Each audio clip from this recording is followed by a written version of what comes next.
Alright, welcome all to the stream. Welcome on back. We're out here with our Domination run for Archaon, the Everchosen. The mod list should be in the description, and the playlist too. So we'll be starting this series, or this stream off with about 2 hours or so of Archaon, and we'll be swapping over to our Age of Wonders Planetfall. So we begin with Melik, who is floating way above his disc now. I'm not sure what's going on here. So Melik versus some of the overlords of Zarduk.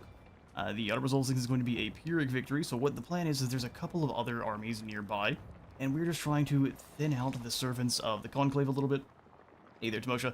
We're trying to thin out the servants of the Conclave a little bit before more of those armies do arrive. So the more of these guys we can wipe out, the less they'll be able to recruit to come face us, because they just don't quite have this kind of military infrastructure to deal with us. So let's go ahead and dive in, see how many we can take out here. What we need to do is eliminate these two quickly, and then set the Changebringers to melting apart all of the rest of the infantry, or the cavalry and such.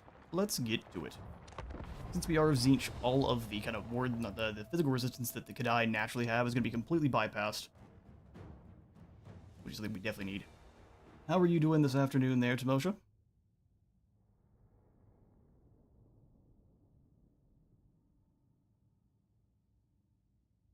Well, this is a perfect map for this too. And none of the Dawijar's weapons should be very good shooting up hills, so we can kind of hide behind a couple of these, draw them in, and then once they're gone, we can set our troops to dealing with the Kadai, or at least the Changebreakers dealing with the Kadai. Fighting the heat. Fair enough. Fair enough. It is blazing here in the central US as well. We haven't been, or in my area at least, we haven't had quite the flooding as some of the other southern states yet, thankfully. But man, they're struggling, which is unfortunate. Let's go ahead and set up our guns. So what we'll want to do is we want to be right on one of the lips here. That way they come in. What kind of spells do you have access to, sir? Oh good, he's got all the metal spells. That's not a lot of fun. We may just have to send Melik in to go duel with him. Right off the bat, we'll have all of our infantry kind of further back here then, especially since we have to deal with metal spells. They will rip our poor Dawijar to pieces, as well as the Kislevites. Let's do Streltsy in the center, so we'll do a kind of checkerboard here, but also not. So Streltsy up front, and die a little bit further. Do a spaced gun line. Severed Claw can go in the center, because they can easily rush through and give anyone a headache who thinks himself brave enough to fight our troops here. Spears on either end, and then some Forsaken. Also, my quest in Diablo got bugged, and now I'm soft like, ooh, that's the worst.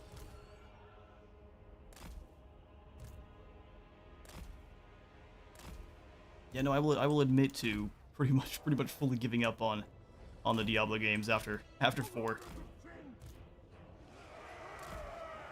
Chromatic Aberrations, we'll put you up front a little bit since you're blue horrors and no one really cares if you get taken out. We'll have them be a little bit of the flank guard. Sweet. We'll still are going to be using this lip here as a bit of a funnel for them. A bit more like that. Melik can charge right in. We've got 2 Manticore to kind of screen for him. Giant, I want you to be a flanker, and then you guys way off to the side too. Looks good, looks good. Let's get the single entities together.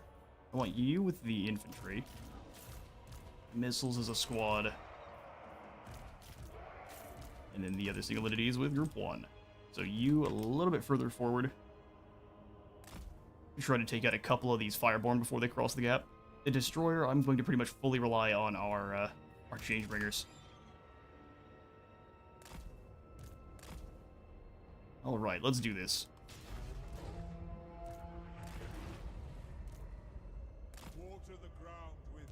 I mean, honestly... No, you really have his fireballs. How much does that do to the fire dwarfs? Just because I need to know. Armor of Change. Oh, that's incredible. Hey. Lads with guns, you want to see what we got for you? That was more damage than I expected.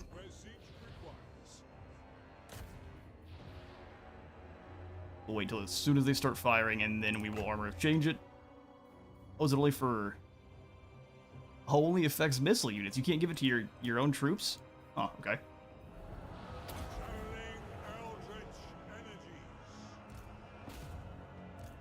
Interesting. You guys get in there and bother the Sorcerer Prophet. Looking to be trying to get in to cast some spells this way. Not gonna happen.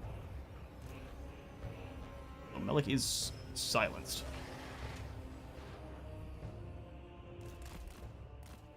The Dawi firing on something that isn't Melik. He's still got his barrier. You rushing over to bother those Bull Centaur Renders, or actually, if the Kadai are in there, let's hit them. You come out, bring this one in for a charge.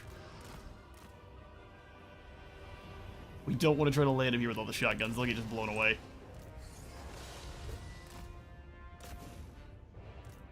Alright, so we're gonna destroy the Sorcerer Prophet. Javelins of magic crashing into the Kadai. I like that one of them. I don't know if he was way back here. That's why.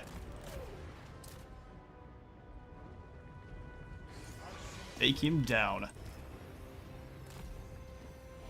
Like you pull away for a moment. That way you're. I guess the silence is probably coming from the sword. Oh yeah, he's on a what's it called? The Lamasu. Lamasu has the silencing aura. Pull back. With the death of their lord, they should. Oh, it's rampaging. The fireball hits him, thankfully. Fall back. I mean, the rampage, at least, he's locked on the Sorcerer Prophet as he should be. Fireball here. Try and chuck some javelins their way. Yeah, continue pursuing that Sorcerer Prophet all the way off the map. And now we just need to deal with his missile troops. Changebringers, come on up flank here. Or actually, we just have you torch these renders up front.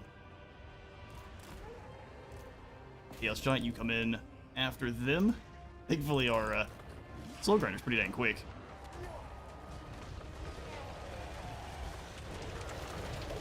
And now there's no more Bull Centaur renders. How wonderful. Changebringers, you come off this side. That's one unit deleted in a hurry.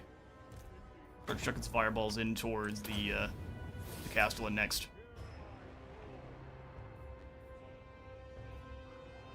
Giant, you stand up front, get ready for the next wave. So we'll have the Severed Claw stand up front. Looks like the fireball either missed or he was distracted in the middle of trying. Alright, you two go torch those Kadai.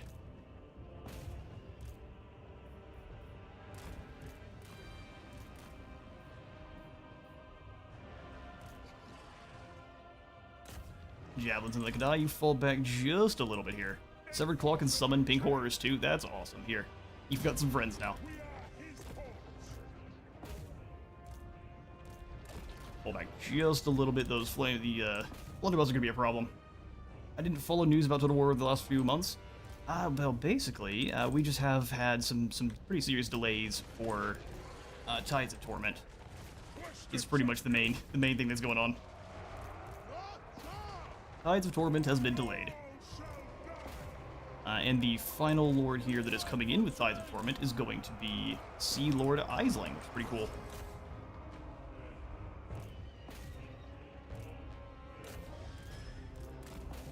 You come here and take out this group, take out these blunderbusses. One torch should be all we really need. Cook them.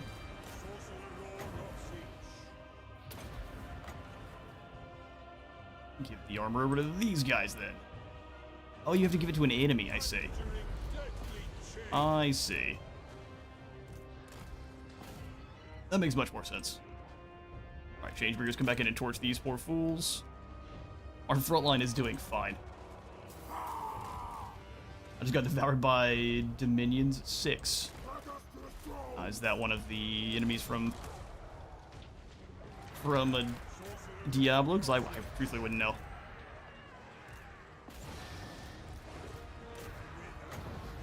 Does a little more damage there, Melik.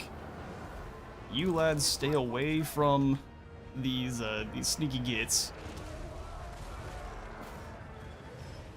Everyone with a gun, take out this Kadai Destroyer.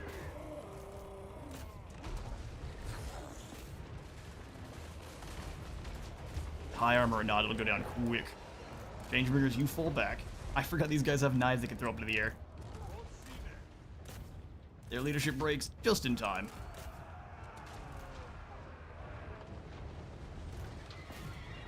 And it's just the Destroyer, which actually has a really, really cool death animations. Well, hopefully you're never going to see it.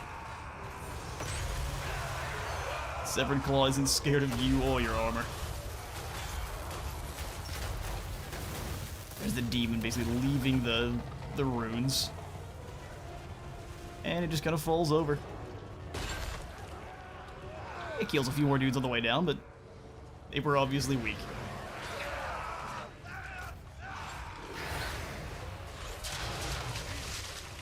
The baby blue Kadai Destroyer, not my favorite color scheme. The red that we get with the Astrogoth is awesome. Or it isn't Astrogoth, the Drowswith has the red. Smashing through here easily. Alright, Evil with a gun. Turn and shoot. Bring them down. Gislev. No, it's a strategy auto battle. Oh, I see. Not one that I'm aware of. Alright, so we will try to run down as many of these Jawi Jar as we can. Oh, we did not catch that. Yeah. With how Chaos guys love each other, I still have no idea how they gathered enough manpower for the end times. Well, there's plenty of dudes up there in the north that have fallen to Chaos.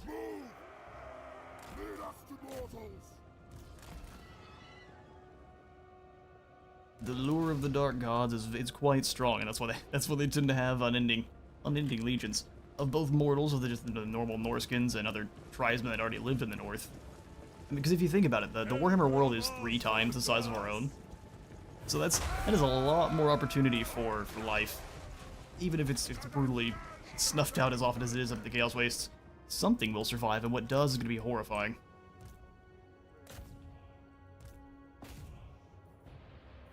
We just chuck a fireball at this castle and be done with it. I mean, those are just hobgoblins. We can hit them with a well-timed burning head. Go.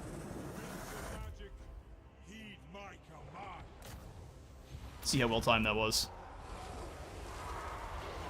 Oh, we missed it by like the tiniest bit. I will get the timing figured out on that. Or Jester hobgoblins. Yeah, good way to meet Gort. And or Mort.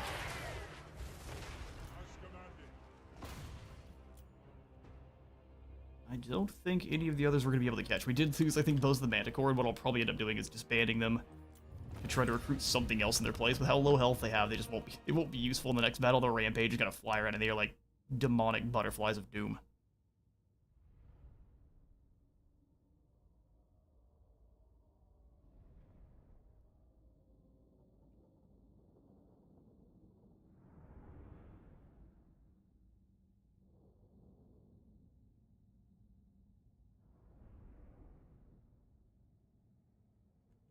They were definitely, yeah. They've been spawn camping the Norskins and the many tribesmen that live along their borders for a while. That's where they get most of their armies.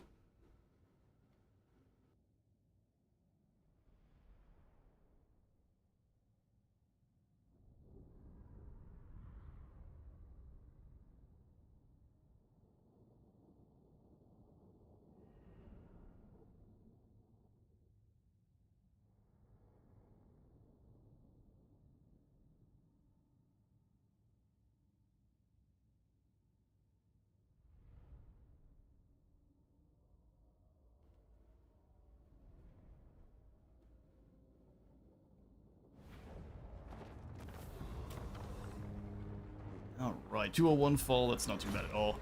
Mostly just cheap Marauders, which we can easily replace. They can't replace Bull Centaurs nearly as efficiently. So we're here with Melek, there's a bunch of armies over here.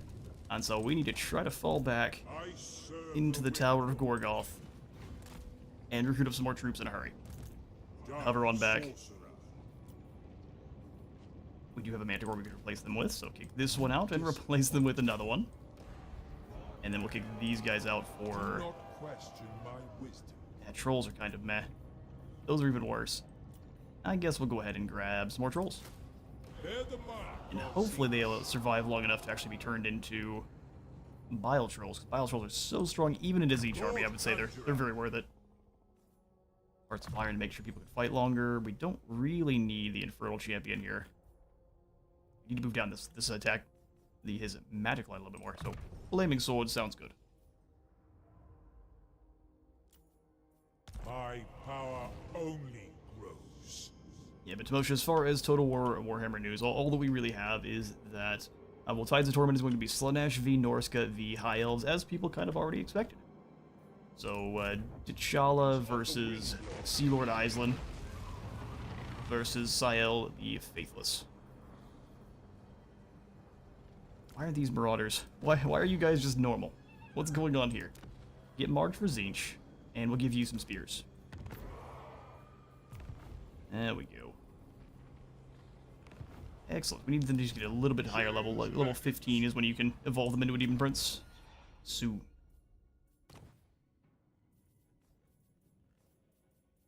Let's go. Sword of Change. We can summon in some more... some spawn in a hurry. Thankfully, it used to just be this ability. Now that you have more melee attack and extra Winds of Magic too.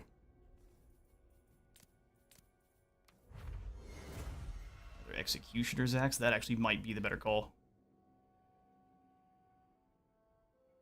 All we have is armor and weapons. Oh no, you have to rank 20. Oh, I was slightly off there. My power only grows. Indeed, I trust this Zero, so what we'll do is we'll keep these guys in their ambush stance. There's nothing else for us to recruit from here, so we'll just allow them to do their thing. We also need to check... I serve the Wind Lord. Magic all done in the south, of course. Yorhul. We've got Lizardmen approaching from all sides, so you probably just need to hold the line here for now. Let's turn these lads into Cornate Halberdiers. Deal with any big nasty dinos. They are pretty much the counter.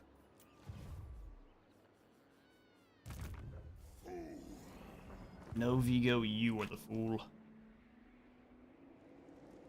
Okay, how long before we can declare war on them without causing any issues? I don't know that it matters that much that we become treacherous, so we'll just go ahead and say goodbye to Abyssa. Suffering for all, thank the prince. Yes, mostly though, suffering for you. I foresee your demise. Revel Lord of Pain. Yeah, no, not so much. Tested for victory. The Revel Lord of Losing Battles. A change of rule is at hand. A change of rule is at hand. And I will actually probably end up giving the Slaaneshis most of this territory once we vassalize them. But we have to forcibly vassalize them first. For the Raven God. Let's go glean magic to steal from the Slaanesh troops and also silence them. No spells from the Dark Prince. I will so change. You guys are good where you're at. I think everyone else is too. Kevin Ascended, what are you up to? You're next to Karak Drin. We're gonna draw Finion out. Yeah, we're good to go. I think the last thing we need to do is take Bobbert here and go ahead and evolve him into a Demon Prince. He's not gonna get any of these Partners in Chaos, that doesn't matter. Onward. Our second Nurglish Demon Prince. You have to have a different name, Arvax. Your name is Bob Ascended. I mean, we'll see, won't we? You're no longer immortal, so hopefully that doesn't cause any issues. Spear Leech. Curse of the Leper is amazing against high-tier cavalry. And we'll keep going down the magic line. Life leeching, healing, and that's as far as we go. I think the Armor of Fortune's better than the Armor of Damnation. Executioner's Axe is just incredible. Probably combine up a couple of these here. Filth Mace and Acer Sword, Aether Sword. And Obsidian Blade we don't really need right now, so let's continue.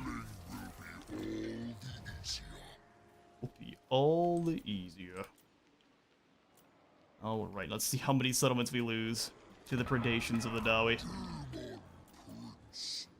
Mammoth available where? Here in Reichland. Very momentarily. Yeah, his name's Bob.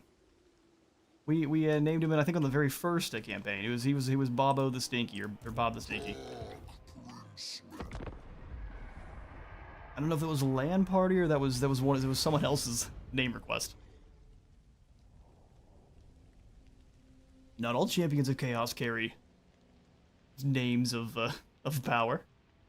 Some are simply Bob.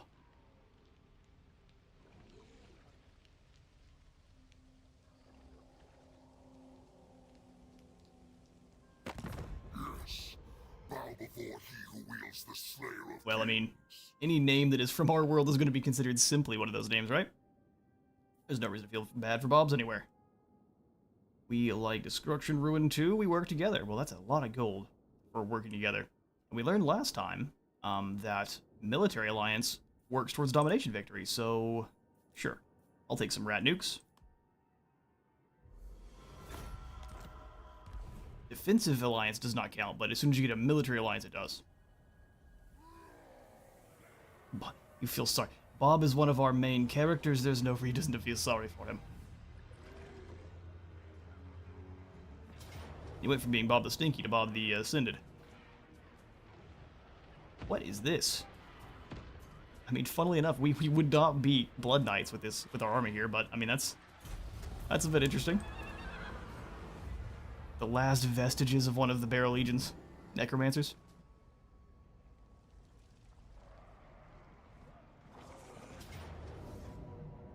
Ooh, Bordello up to some shenanigans with very few troops too. Alright, Albrick. We'll remember this.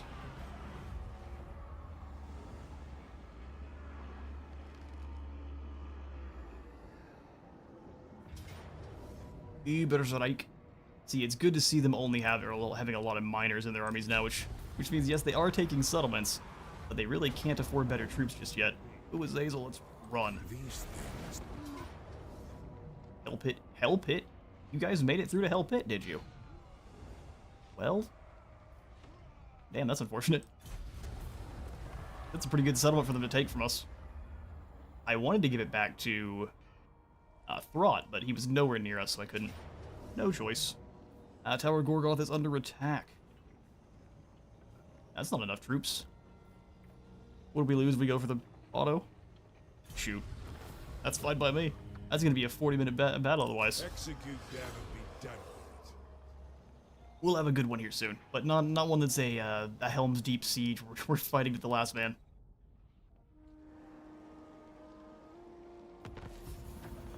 Well, actually, that's one of the things they mentioned too, was in the upcoming, I don't know if it's patch 7.0 that they're planning on, or before that, they're planning on doing some of the siege changes. They're adding those to the Proving Grounds.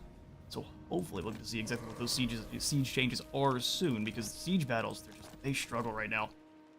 Not a ton of fun. You'll knock down 4 or 5 sections of walls and then open the gates, but because you have one set of ladders on the wall, all of the troops that you send into attack go up the ladders, and they try to squeeze their way up, and it's kind of sad. Melek, you come up front here, and we'll go into an ambush again, try to lure them in. Serve the changer of ways. Serve the changer. Once we bring them in, game over for the Dawi Czar. Yeah, they've got a couple armies, but one at a time they fall. I'm thinking we also need to raise up an army from the north. So let's grab a Braska. Oh, can we bring it in? Oh yes, Terry Final Form was wounded. We'll get to you in a moment. Ulrich the Slime gets to become Coronate. Sounds good to me.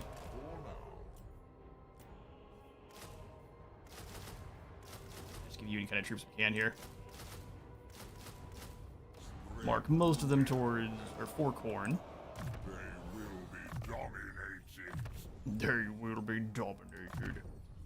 Chaos Vanguard. You don't earn any weapons until you've won a couple battles. Flaming Sword of Rune there. Plurality, and I'm thinking Piercing Bolts is just the better spell. To aid the cause of chaos. Ulrich the Gore Feaster. There we go. That's a name befitting of Khorne. And give them a bunch of dual axes.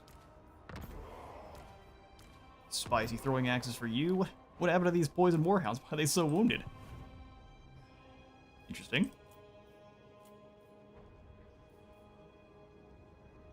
We actually have ROR. It's all Slaneshi ROR, but still.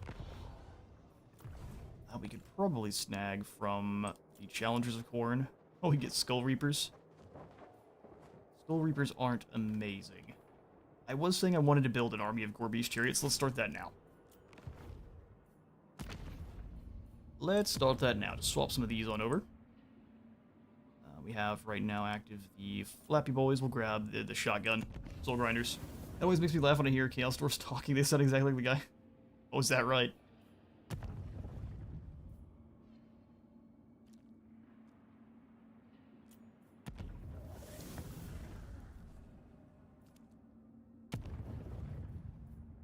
Grotesque Machinations. One more turn. Let's go ahead and snag... Plague Ogre's kind of let us down. Let's grab another healing War Shrine. Everything else can stay exactly where it's at. Archaon, time to continue our aggressive journey through Illustria. Tlanxla is destroyed. We can't get past it very well. It's kind of annoying. Well, we're strapped back here. I guess we could come back and take out Albrecht. Or we could go up this direction and take out the Temple of Kara. How many settlements are we at currently towards Domination? 170 out of 222, so we're about 100 settlements away. Thick Bugman. You are but lambs to the slaughter. If I didn't have to immediately deal with this army, What dark prince? if we burn Karagungor, can we get away before they can come back after us? I mean, that's not going to be a tough fight. Let's go for it. Let's fight this one ourselves, because I do not trust the Auto. Auto Resolve loves dwarfs. Just a quick Dawi smushing. Plenty of grudges added to the books here today.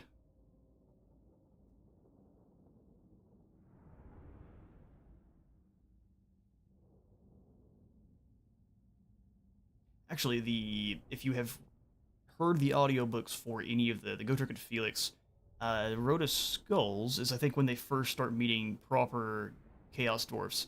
The guy that they've got reading, his name slips my mind at the top of the head right now.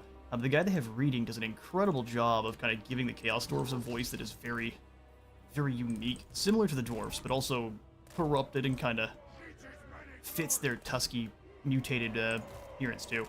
I wish they would have gone a little bit more for that with the voice acting for Total War Warhammer here, but that is not quite what happened. And that's fine. Let's go both of the Great Axe lads here. Like putting the Beast of Nurgle in the center, then we've got our battery of cannons.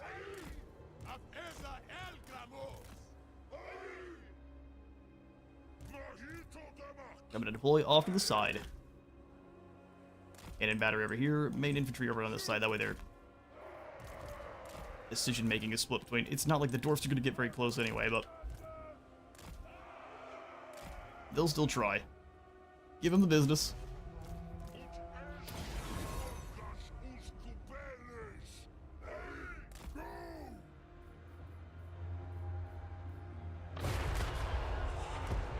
Yeah, go Flaming Sword on these three since they're the closest together.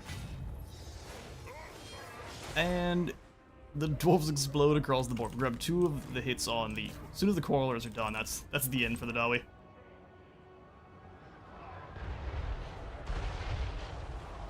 Who would have guessed 4 L cannons is strong?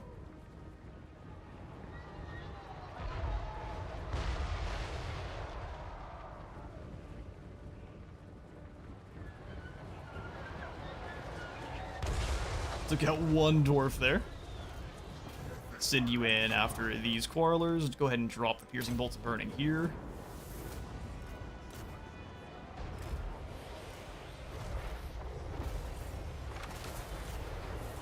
Torch him. Yeah, I took one for the team. He sure did. His ancestors are proud of him.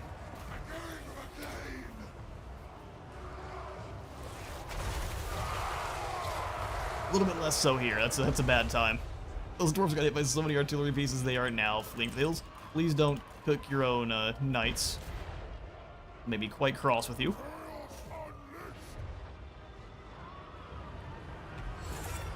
Alright, Changebringers, that one's for you. They got hit by one of the artillery. Someone's aiming on purpose there. Get you guys out of there.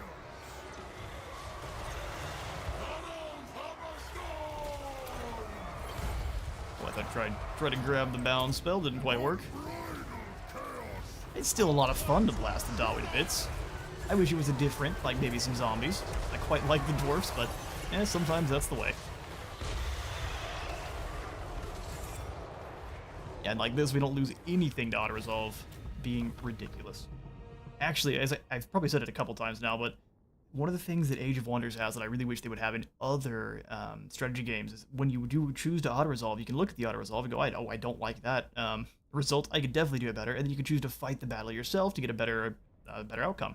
Or you can get a worse outcome. I mean, but you at least have the opportunity to go in and try it again. Whereas sometimes you just get screwed over by auto-resolve. So having the opportunity to go in and try it yourself, I think would be great.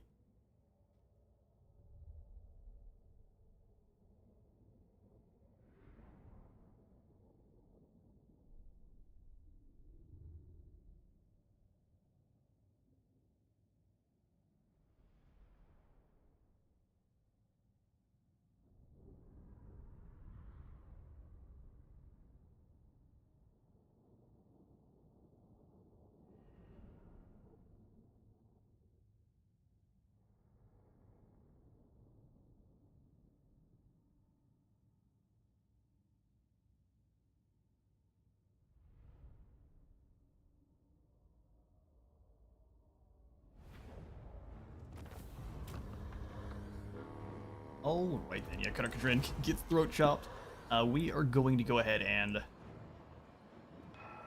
yeah, let's raise it.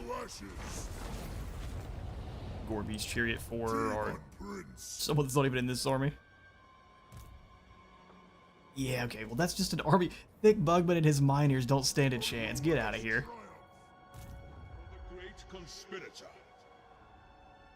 Oh, Tiachikwa's got the floating pyramid going. Sorry for you. You are destined. It's time to die. Nexus knows. Close victory? Do you know who I am?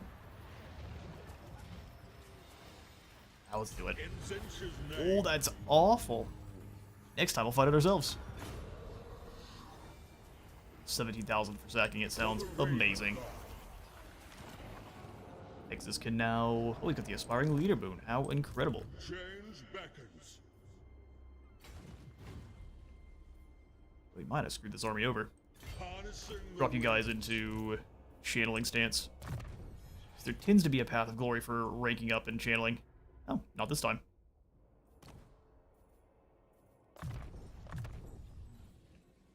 Alright, cool. I cannot wait till Terry's back. This army needs some help. The only thing here is Marauders. Nah, no thanks. Bigger Hank. You're also missing some troops. What's going on here?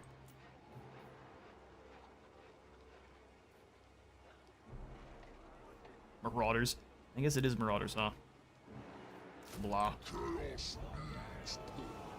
Chaos needs pawns. In fact, I'm going to go ahead and take both of you and mark you for Nurgle with great weapons, because just sword and board at this point in the game is not useful. We need armor piercing.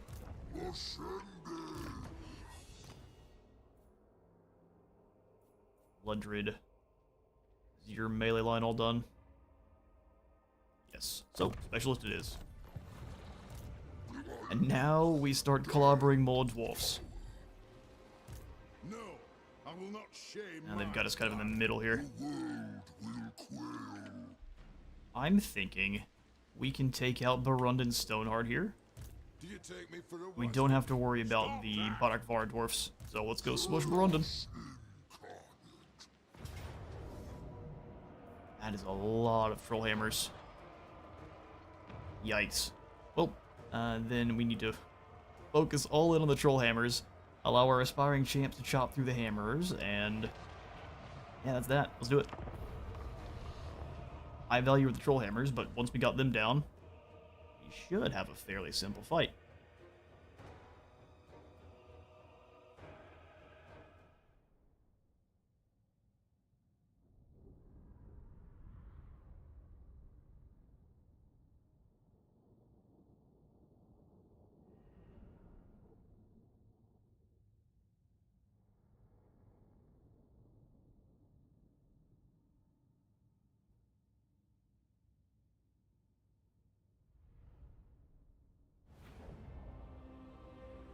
Alright, flying to the mother wizard there. She's got the little wizard there out on a day trip. They had Andy's frozen coaster. They're trying to get us some, so we'll see if we get some or not.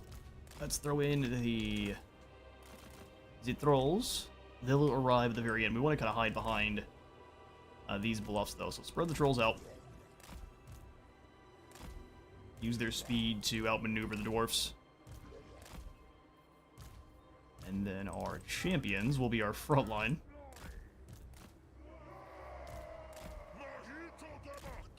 Some Dobby Jar on the hill.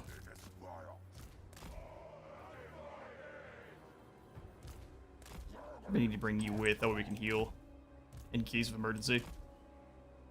Or at least, do you have your heals yet? You do. So we'll just flip it around. Alright, so then we'll have the other big beasties in the front here. If we can charge them through, we will, but otherwise we'll just let the champions catch the enemy missiles with their shields. And then our marauders, which will only be useful if they're able to stay out of combat till it's time to actually... until most of the missiles are down. And if only if they could fight the hammerers from flanks. You three together. Everything else is going to belong to our front line. Heavy infantry, and then the missiles. I don't think anyone needs to be in guard mode. Let's do this. Fleshy buttons here, and we'll just move in.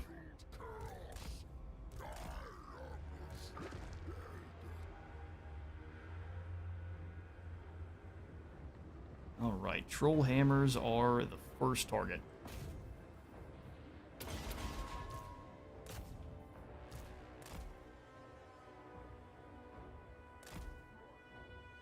Thankfully, they don't have the best range, but their cannons can start blasting in, so we need to be a little bit careful.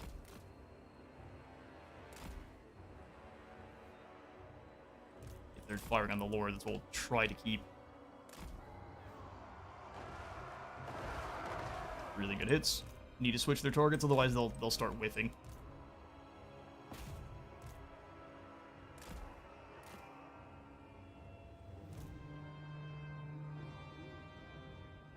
Feels like our range, the Hell Cannon, has been aggressively stymied here.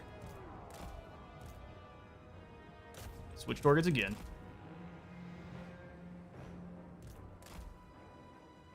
I think we could definitely use a few more heavy cavalry or something a little bit faster. Provide some punch here in this army. Something we're definitely going to try to work on. Another big boom there. I mean, that's two of the troll hammers about halfway down. Even with only a couple models, they're capable of doing some serious damage.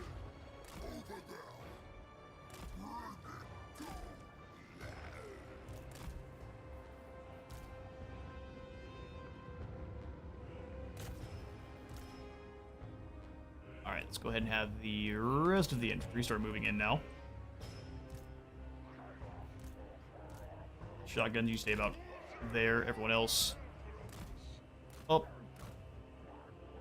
Covered hidden foes. Some rangers. That's funny. We let them get any damage, it's gonna hurt, but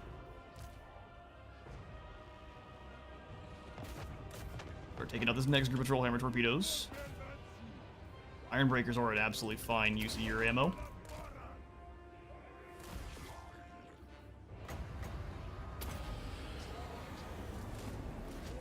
Keep you moving, keep you moving. And into the cannons. Ooh, that damage is amazing. Alright, now let's go ahead and swap you over to firing on this Iron Drake crew here. Keep taking them out.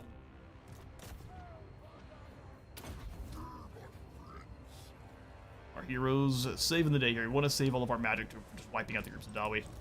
We beat this poor Burundan in a straight up fight all day.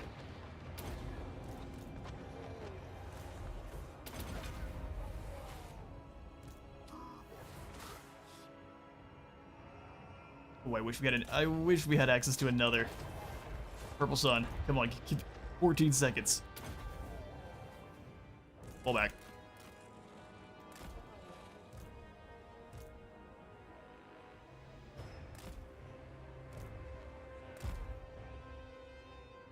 Fall back. Big overcast Purple Sun here.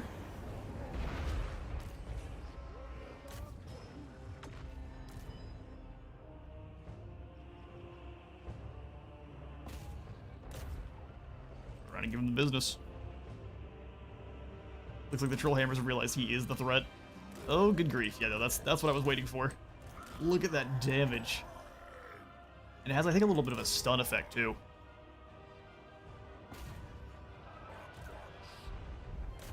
Alright, Giant in.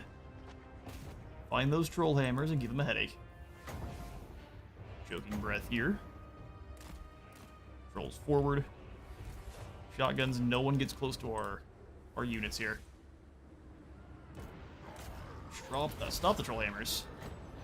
Heal yourself. Beautiful, beautiful. We're throwing in the pink horrors.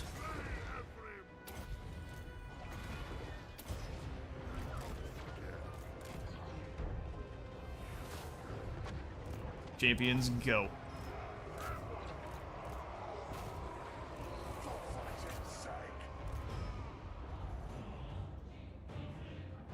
Shotguns. Let's get down here and try to help out. They're going to do more damage to their own troops with those blasting charges.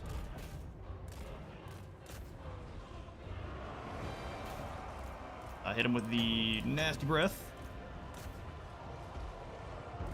No one can survive both. Plague and pestilence. What do you give? You go for some blasting charges on the big toad. His armor handling that fine. And then the trolls get in there for the troll toll. Alright. Get a big light boil there. Daco Bellwind. Shotguns ripped apart the Iron Breakers. Filth Mace go. Our Lord's getting smacked. I can't overcast it. Give us the normal one. The point blank Trollhammer torpedo is clever. Exalted hero of Nurgle. Come on, disrupt it. Show me. Yeah, that was nasty. Invoking the Fly Lord. Get you all through. These Dawi are broken. Send them into the center. Glorious devastation. See that? You can definitely use some more heals on yourself. We're closing in on his healing cap, though. Oh, it's the dwarves broken.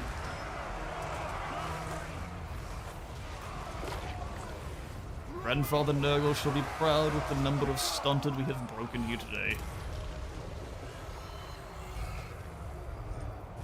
Smack. Excellent. Alright, well, let's see how many of these we can capture. We have healing cap with everyone who, pretty much everyone who is wounded.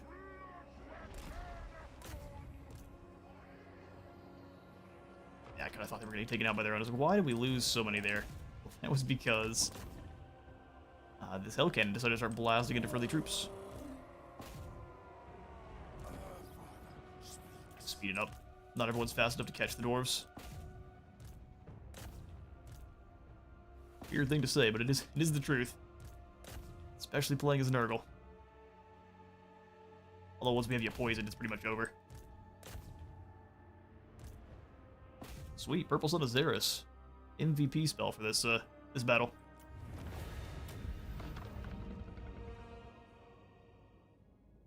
Alright, so we do have the, just for you all, so you all are aware, we have the Lady Wizard, or the Little Wizard is coming on home soon, so we will have a just kind of a random interruption. I'll just drop it into the Be Right Back screen and give it about 10 minutes, and I can, 10, probably 15, because the Mother Wizard will likely want to talk, and then we'll be right back up and back with probably some Age of Wonders. I'll probably switch it over to Age of Wonders Planetfall. So if things drop down because the Little Wizard's back, we'll be back with Planetfall. This has gone very well so far. This was 2 Iron Breakers wiped out. You just set the Hell Cannons to getting rid of the Troll Hammers. Then the Dwarfs, they just really can't do anything to you, because even though cannons are strong, your champions kind of block cannonballs with their shields at this point.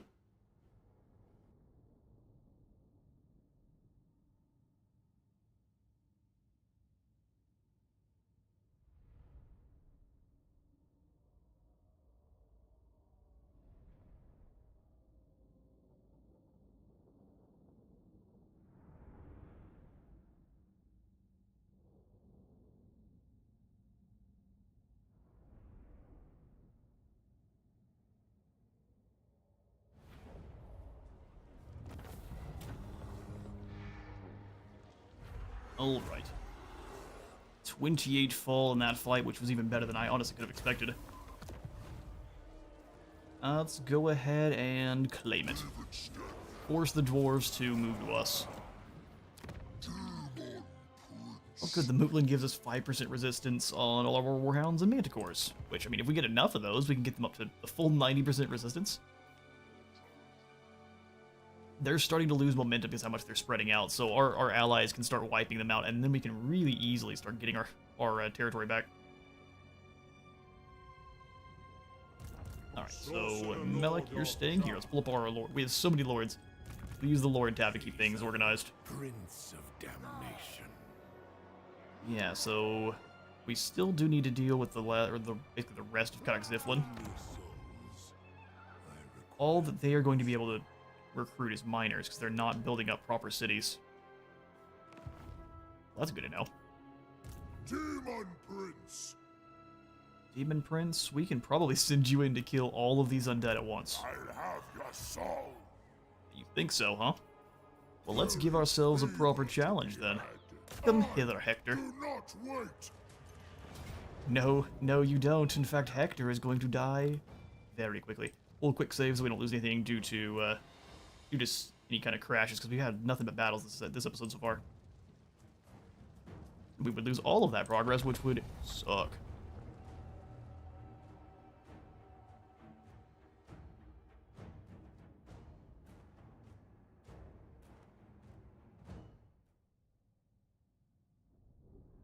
Alright, the mustard colored undead must fall.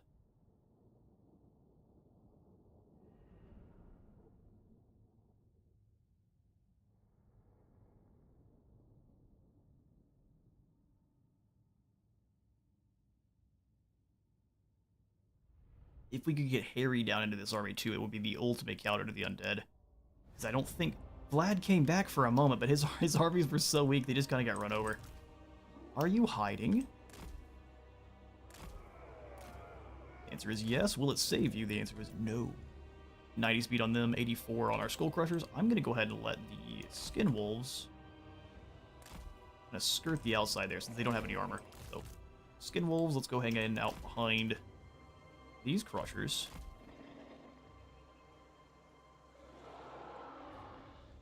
Let's have the main force deal with whatever's coming through the portal here. Chosen of God. You guys in the back, and we'll have the Slaughter Guard in the center. Daring anything to get even a little bit closer. 2 champions. That's pretty much an unstoppable core of infantry here. We'll put the trolls in behind them. Whoop. Like so, and then the Snow Leopard can go hunt down the Necromancer. I think that's quite poetic.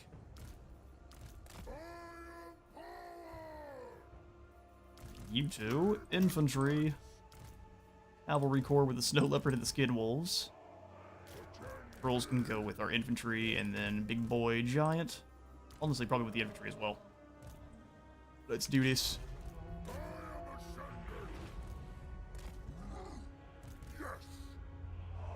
I'm gonna have all 4 sets of crushers go run over those hex raids. You guys can just go start blasting through zombies. Skin wolves, you go with. Split the flanks with them.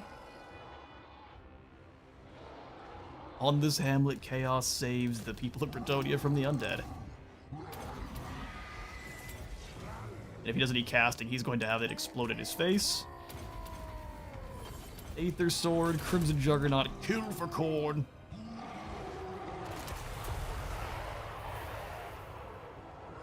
Here come the Crushers. And they're not going to stop for ghouls. Oh, maybe they will. So they're not going to stop for ghouls. That was proven incorrect. Over these Gorbeesh chariots are going to run. Oh, is he already down? Get that Balefire cart next. Keep smashing them apart. The Blood Crushers have obliterated the sides. Send Scylla round. You guys get a little bit closer to where our enemies are coming in over here. Not really sure what we're gonna have the Snow Leopard do. Blood Crushers, so we don't have to take any damage. Let's go ahead and have you guys pull through here. And Scylla can use his mass to get in the way.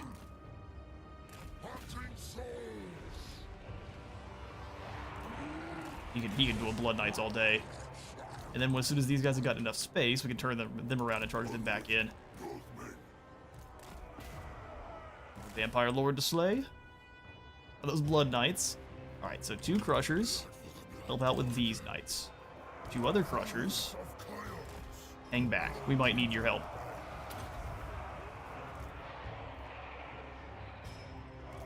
Butcher them. Butcher them all. Drop off your peak horrors on the way in, and then go slaughter them. Alright, Crushers. Destroy them. Skin Wolves. Let's go wide. Scylla, you've got all of your abilities. Go for the kill for Corrin so they can't keep cycle charging.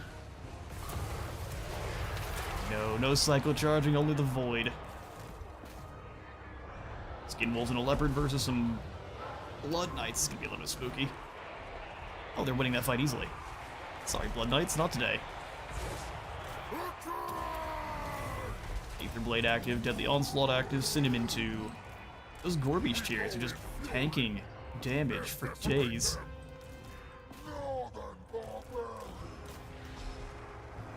Bring the Crushers on out. I mean, yeah, this poor... It's Rapans Dubois.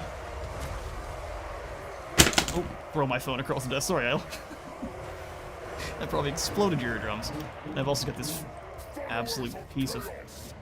He's got his motorcycle. He's been told not to just sit there and rev it in the thing because there's people around here that work. Weird how that works. But no, he doesn't listen. Yeah, we won't worry about it. Alright, Skin Wolves, get moving. Skull Crushers of Corn.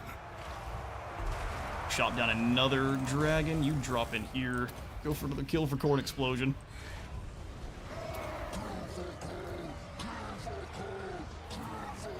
Yeah, Skin Wolves aren't winning their fight. However, our Crushers are doing fine. Go get the Crypt Ghouls. Getting got smackety smacked. Chosen of Corn, they die. Now the Skin Wolves run for the hills. We never expected the Norskins to be much help anyway. We are starting to get worn down by just the number of undead. Pull them away, let the Skin Wolves try to jump in and drag them down for a moment. Scylla, you hold the line. Or dropping in and taking out some of these higher mass units, like the Blood Knights here. Let's go away for a moment. We can try to get them some rest. Although they might be trapped in here too far.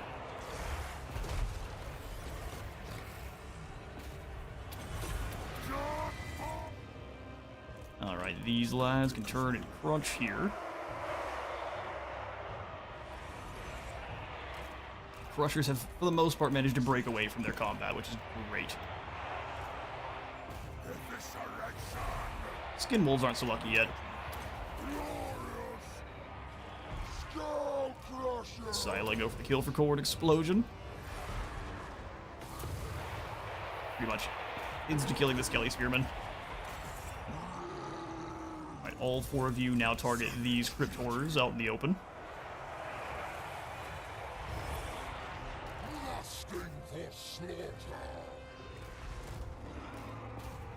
I grab group 2 here, lock them, and then send them into combat all ahead. Get back in there after that. That might actually be a black coach. It is indeed a black coach. That's why it's so tough. Pull back. We need to get them some space. Which is easier said than done. Oh, he's actually made it free. Go after the black coach. U4. The Blob of Doom.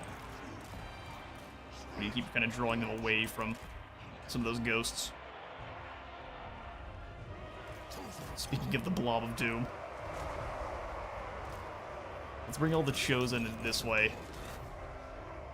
Let the trolls go duel with the Crypt Horrors. And Black Coach is gone.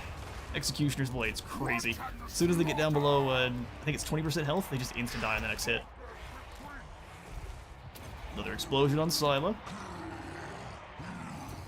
He can fight near unlimited amounts of enemies. I'm just the weeest bit distracted while I wait for the little wizard to come on back. We need to get our crushers away.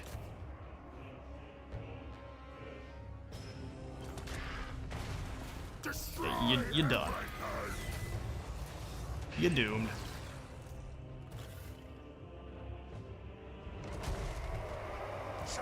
Relax his turn.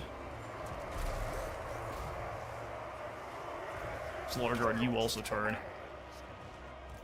Alright, now where's another high value target? Crypt Horrors, you need a hug. I can tell.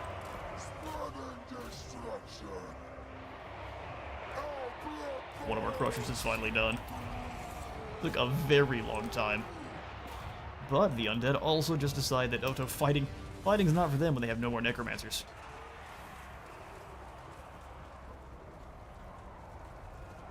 And another undead horde obliterated. All we had to do is sacrifice a few blood crushers, only like 10 of them each. No problem. There are no Rhinox with great weapons, but they're still great. But Rhinoxen, man, you don't have to worry about them at all. You just send them in.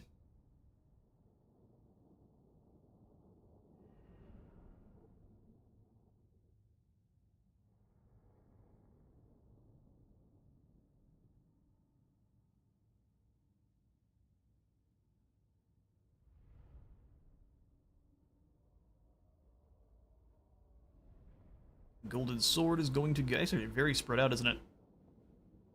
It's the main bulk of their army just disintegrated away there at the end. Golden Sword shall go to these Chosen with dual axes. 235 kills. Damaged all his gold value, only 1,300 though, which is not incredible. They were busy chopping through zombies the whole time.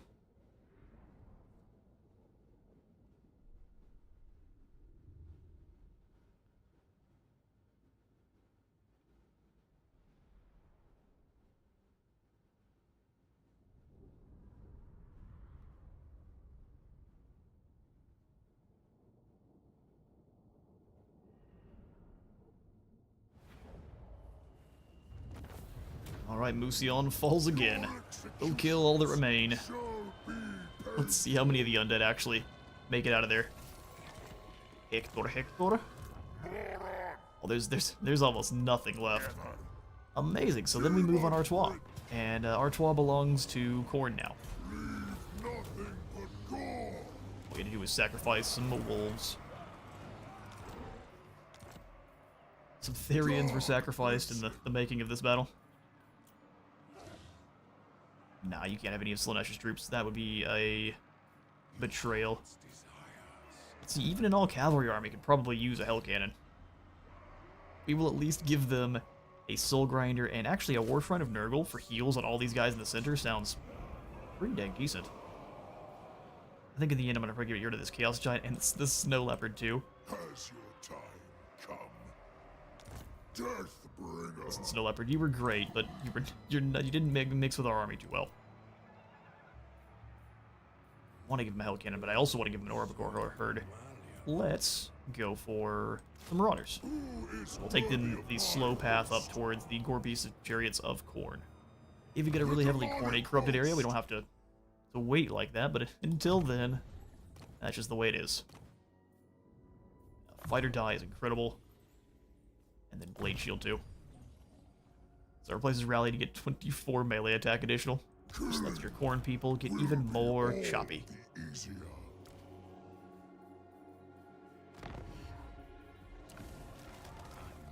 Lax Khorne warriors. A slow and steady trek towards greatness. Alright, it's Zazel. We want to stay away from the dwarfs here. Kinda want to go just take out Lewin then, huh? Bring me souls.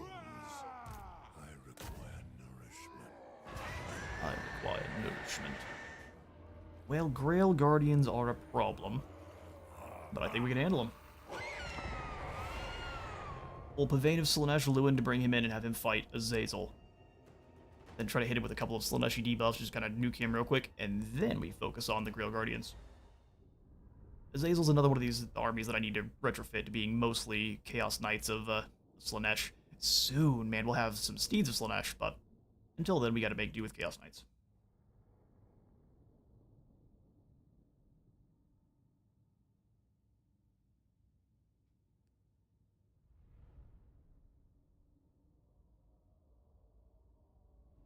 Choke point battle is also incredible against Knights, so, yeah, we'll see.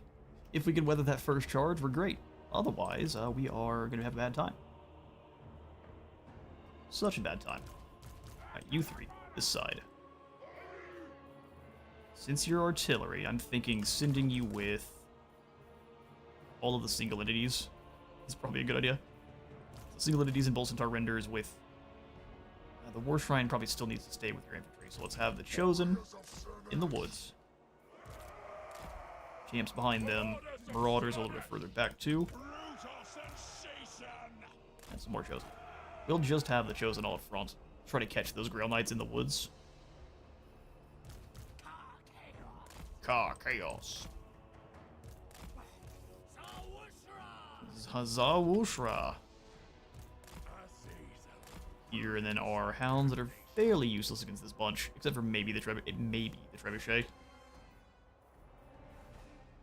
We don't really need units for this one. Let's just go ahead and get things done. Siege boys, forward. Hit the Knights of the Lionhearted. Both of you do so. Just get rid of these Grail Guardians real quick with the single volley. That'd be awesome. Lewin's gonna heal too, isn't he? You cheeky rat. Look at him.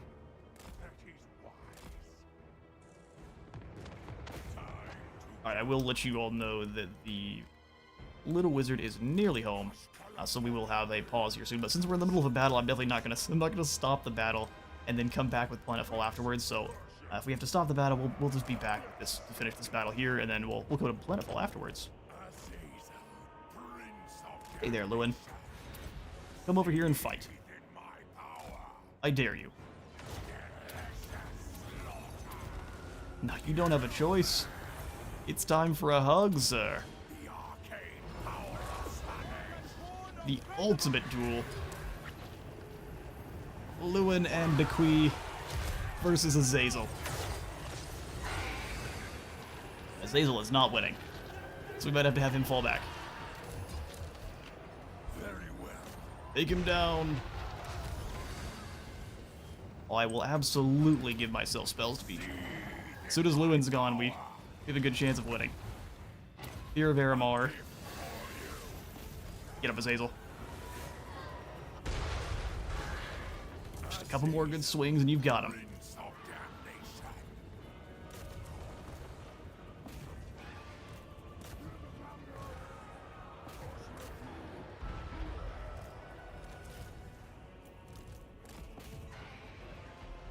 Take him down.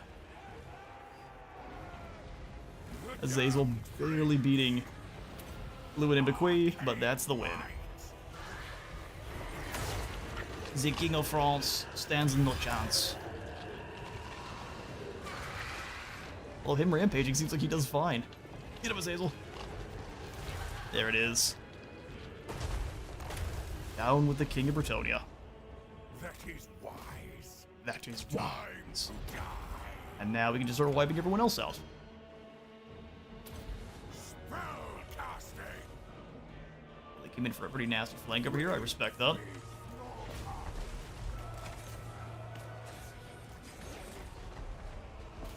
Oh, Ushra. Okay, so the Mother Wizard has arrived. I'm going to go ahead and pause Z's battle, and I will be back, and we'll finish things in about 10, hopefully about 10 minutes. I'll try to hurry them along, but we'll see. Thanks all for the patience. I'll be right back.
Alright.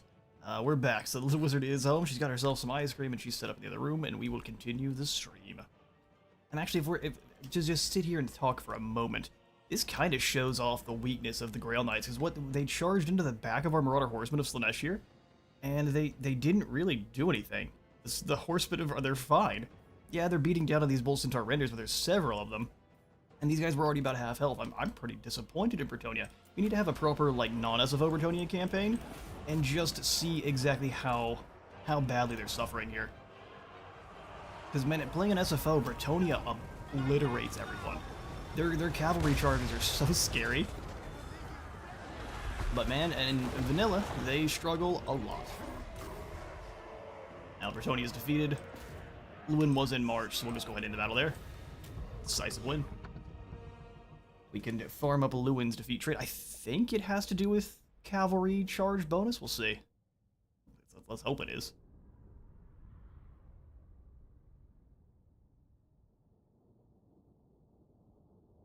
Golden Sword going to the Plague Artillery. The higher rank they get, the more accurate those 3-round bursts are, the more devastating they are to any kind of bunched units whatsoever.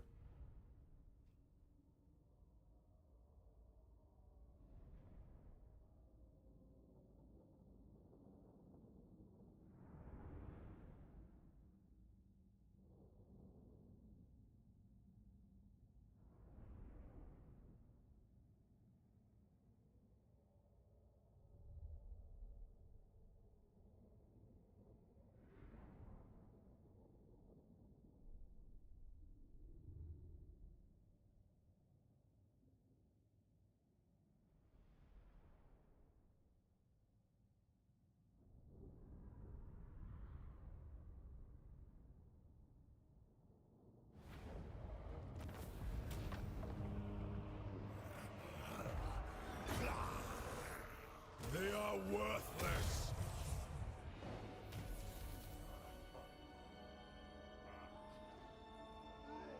Okay, so recruitment cost reduction for cavalry and charge bonus. That's kind of lame. I can't lie. That's pretty lame. All right, well, Azazel, you can finish off the rest of these undead well, Damnation. as I say that. Azazel. Let's fall back to Marienburg. Darkling Prince. Emil von Cordon's still around. And then we'll probably march on Lutz here. Well, he's just kind of knocking around and taking out our small settlements, isn't he? Little clown. Soren. Hunt down Lutz. I think you're not at war with him. I like making G0 then. Bob. You can go ahead and evolve one of these guys up to Nurgle Chaos Warriors. Some tankiness. I'm sorry. I foresee. What's going on here? Gotry? Like you know we have hell cannons and now long rifles. Eldritch eye see. A couple of Auckland long rifles been added to the team. Looks like we have finally started driving off the last of these dwarfs. Are you kidding me? I mean, sure, that's Ironbreakers and Thunderers, but it's just a small squad.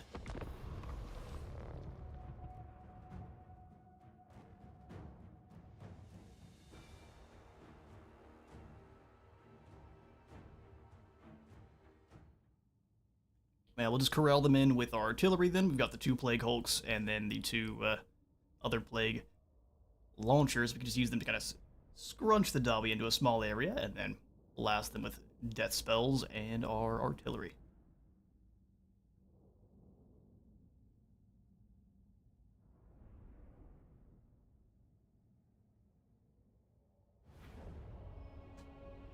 Alright.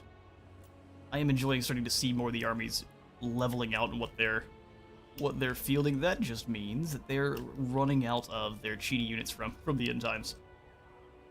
Yeah, no, I think we'll just have you guys deploy on the hill. How many artillery pieces did they actually have? Just the 1 cannon? Okay, just the 1 cannon. So Skaven artillery over here. Hell cannon up front. 2 plague artillery on the other side to spread their attentions. And then we'll have all of our infantry Warriors of Nod, here ready to rush in and help. ready to defile. Plague Hulks can come back on their own.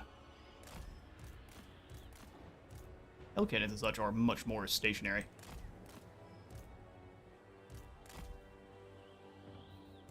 Nurgle spawn, you go ahead and hide behind here to give our artillery a big chunky defender. 2 toad dragons behind them.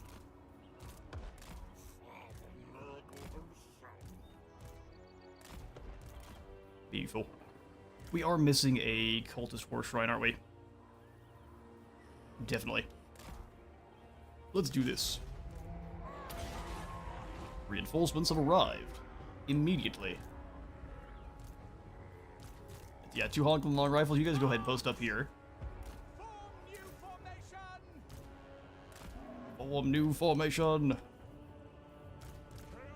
Chunky defender. Exactly. Exactly.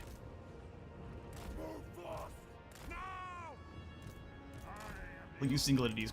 Fall back. Orabagor herd into the woods here. And this Hell Cannon can just kind of step up and start blasting into any of the Iron Breakers. Slayers can move really quickly.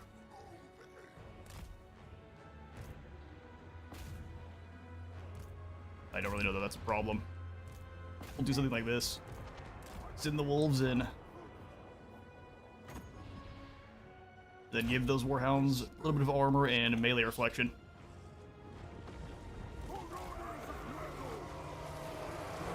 And the damage they'll take back is going to be pretty severe, but Slayers do not like fighting warhounds.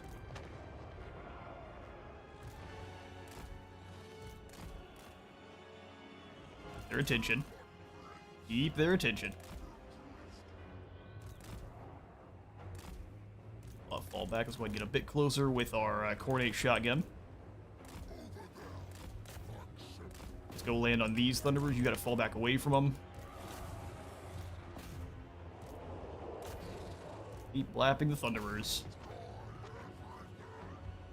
Oh, you weren't the one with the purple sun. Well, that's a little bit unfortunate. Stand here and get ready. Oh, cannons, you are wreaking havoc. Let's fire on these miners next. That's an organ gun. Organ gun actually probably worth getting up and going after.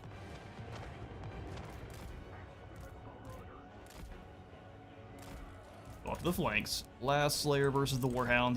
He's not having a good time.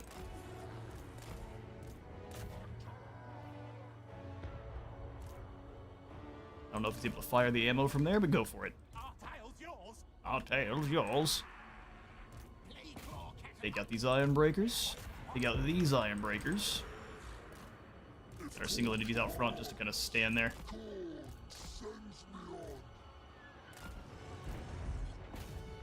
Get after the Thunderers. We've got a few too many Thunderers blasting on the FG, so let's get behind the trees. Those Thunderers need a hug. Those need a hug. And so do they, weirdly enough. Hugs for all.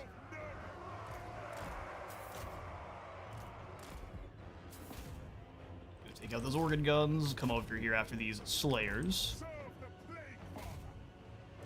We might as well hit the Slayers first and then get after the Thunderers. Come on, don't stop moving.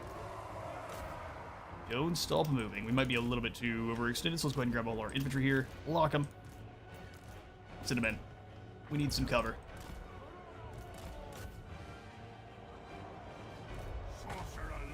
Beautiful. Let's try to disrupt these Dawi a little bit. Iron Breakers are a problem no matter what. Oh, we missed their formation. Embarrassing. Give him another. Give him another dose.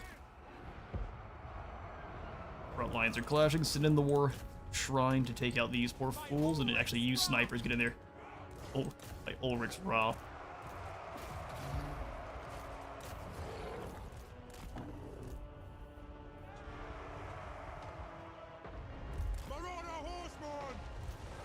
Marauder Horseman.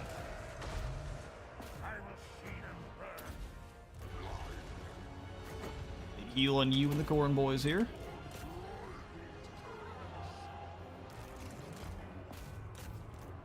fighting the Lord. Good news is there's a War Shrine coming to help you.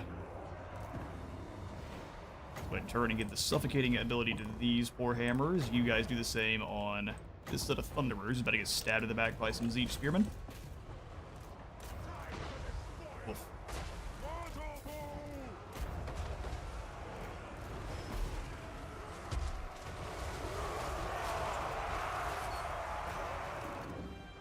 Go dragon, go find some iron breakers and give them a hug. Madness! With toxic intentions! True power! Toxic intentions. Slow them, you guys use the charge, hopefully into this unit to get out of there. We're gonna lose one of our... Oh, that's real bad. Bloodthirster goes down to the Slayers.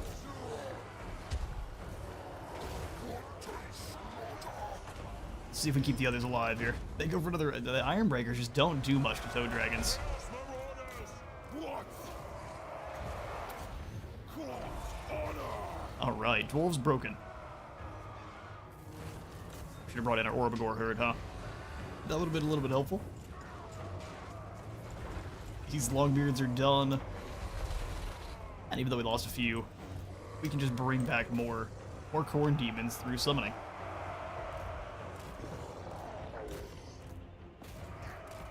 You get out of there, Orbagors, you get in here and crush these Slayers.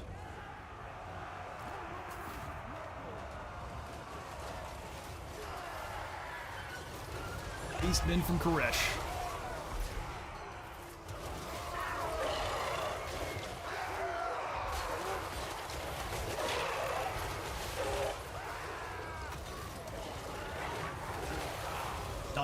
Not going well with the Slayers. That is a victory. Now we'll send our Cornate Knights, or I guess our Nurglish Knights, to go hunt down these two fleeing Dawi sets. If Warhound can catch two, we'll try, but we'll see.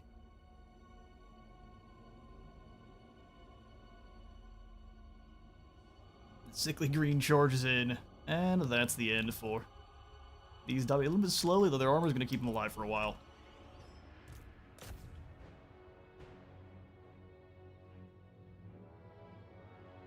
When you're riding around on a horse that's basically the size of a bison, that's not a good time for your dwarf. Your average dwarf is not enjoying that.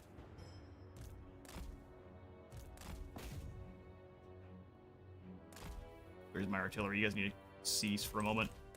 You're not being helpful, you're killing our units.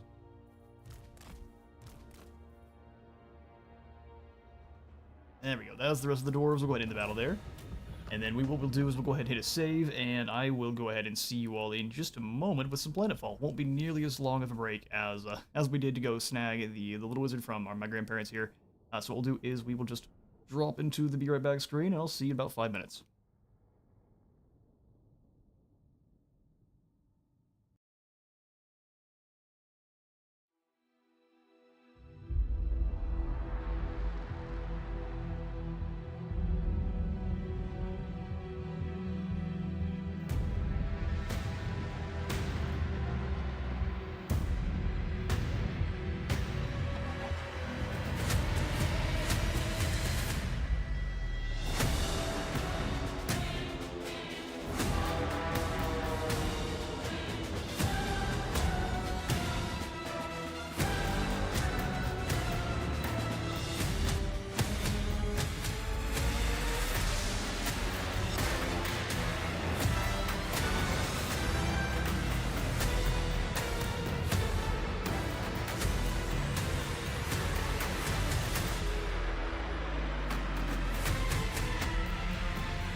Alright, welcome on back everyone to Age of Wonders Planetfall.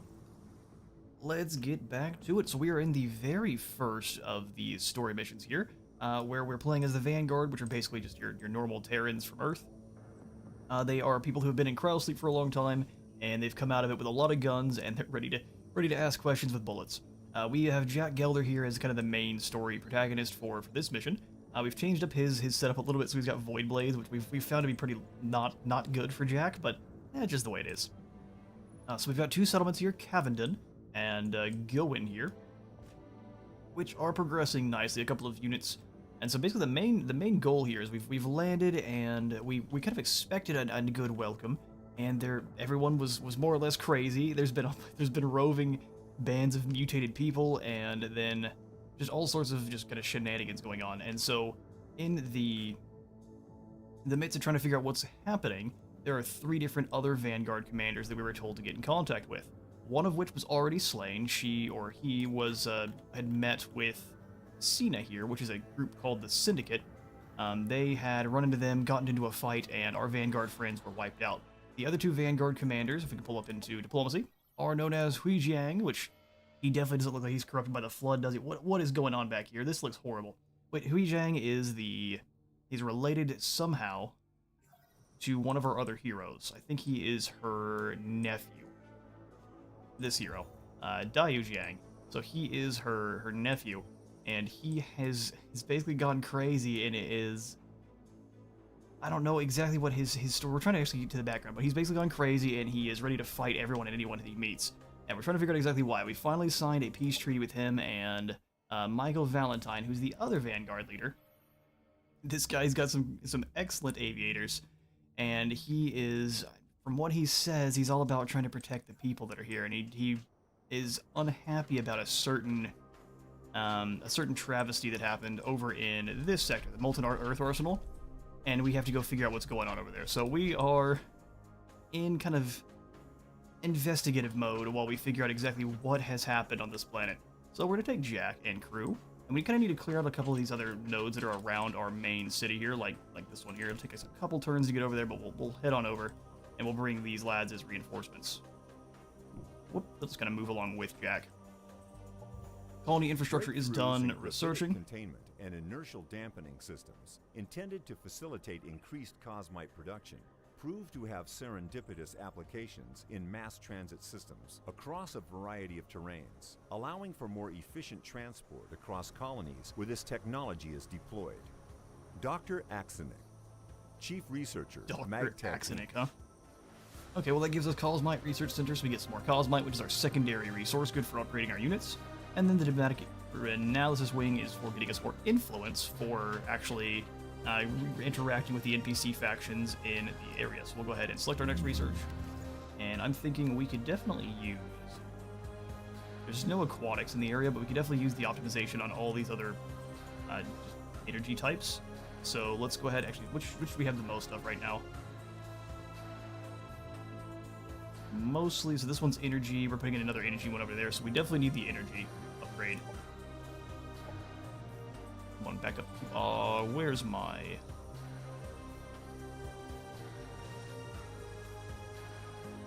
Where's my research tree hiding? Oh, here it is. Yes, we want energy development, and then probably we will also queue up food development as well. Yes. Energy into food development, and we can start working on the other aspects of our society here. For military, we're working on rapid maneuverability, which gives us a jetpack, which we can use to really jump around the battlefield. It gives us also a little bit more defense, and then we can summon in a Valkyrie, which is a type of unit with jetpacks. They've got laser swords, they've got flashbangs, they're lots of fun. You don't get to keep them after the battle's over, but they do help out in whatever fight they are a part of. Okay, so let's pick another annex, or a province to annex here for Goen. My mouse can stop double clicking. We'll go ahead and snag this one, even though there is an instability down here. It's got more energy overall, so let's go ahead and grab these choking fields. Ruins, arid, and geothermal instability. Winty? Whoa, gross.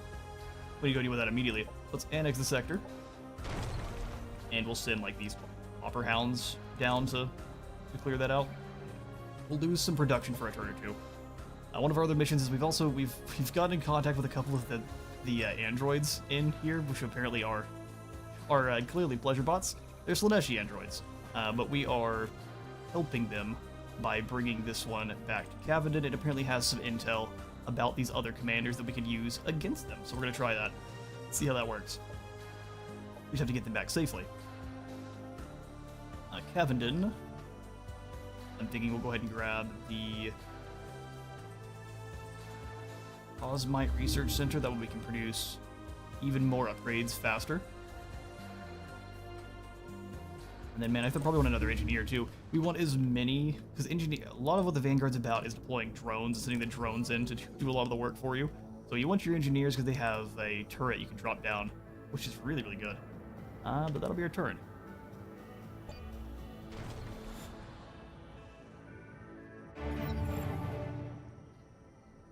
Okay, sure.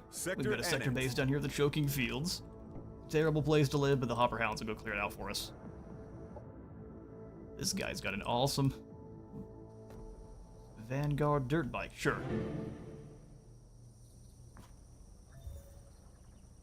So, I mean, you look... Mara Jason. Is the only thing we know about her that she really, really likes the kind of snow speeder bikes? Fair enough. We'll bring her along as kind of just an extra asset to help out with our commander here. Oops, so then interlocking armor. What kind of mods? You don't have any...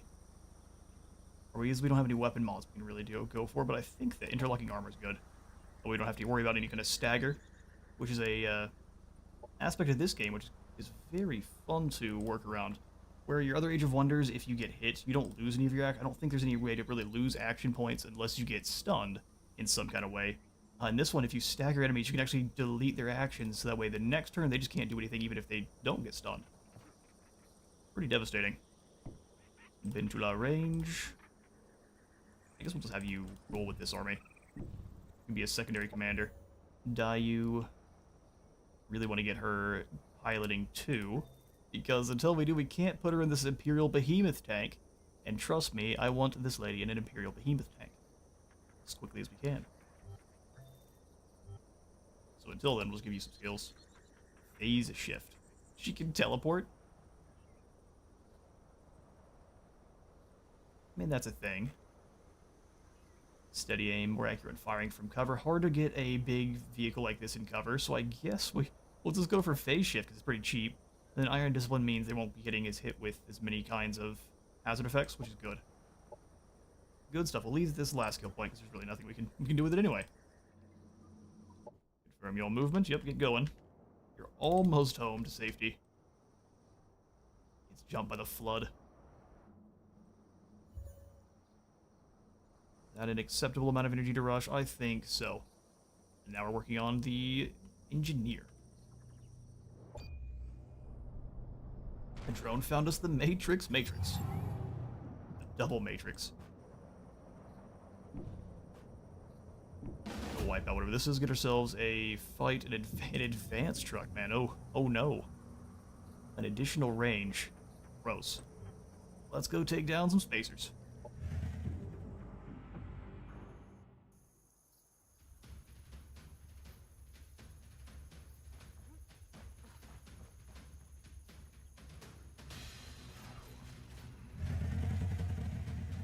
Yeah, you know what?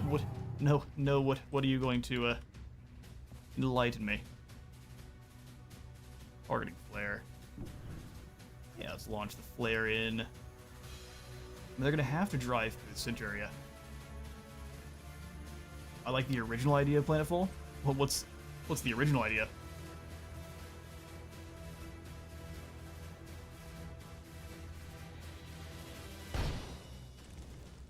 But I don't like the realization. Fair enough. But pray tell why?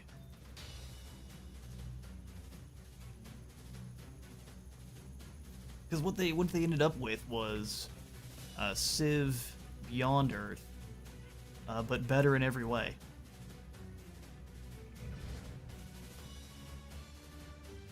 Everyone in this game is so chill about the fall of the Union. Okay, well, that's some of the writing I will agree with is not like, it's not the most stellar. So yes, that I will agree. Not all of the writing has been my favorite thus far. But I don't think it's basically Civ Beyond Earth, but better. Yeah, the end times happen every Tuesday. It's a normal part of life here. Do we have any Overwatch? That's what I'm gonna do. Step up, find the APC, and go into Overwatch.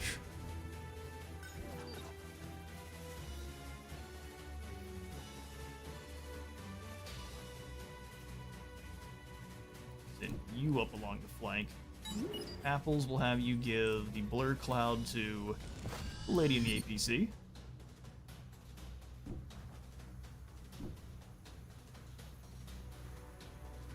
Let's go into Overwatch, that way we can punish whoever decides to move. We can phase shift to get even closer, but I don't think that's the call. I think we'll just stay here. Or we can go for a grenade toss and hit nobody. Let's hunker down then. I'm going to send this vehicle off to the side to get hopefully some good shots here next turn when they advance. Engineer in. Deploy the gun turret. I would prefer if... Here, I need to drag this over a little bit. Chat-wise. Reorganize my windows. The setting was closer to the Shadow Empire? Oh, like, for... what is it? The series that happened right after basically the fall of the Empire itself. The Emperor comes back, but not somehow. He comes back as basically a possessed clone. Or are you talking about something else?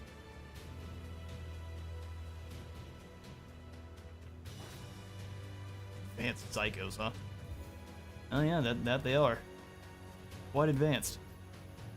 Mark of the Dark Sun. They have to kill someone, they have a jetpack. That they do.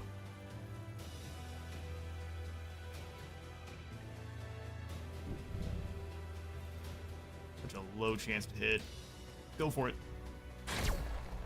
I'll take a graze. It also exploded the area they were hiding behind.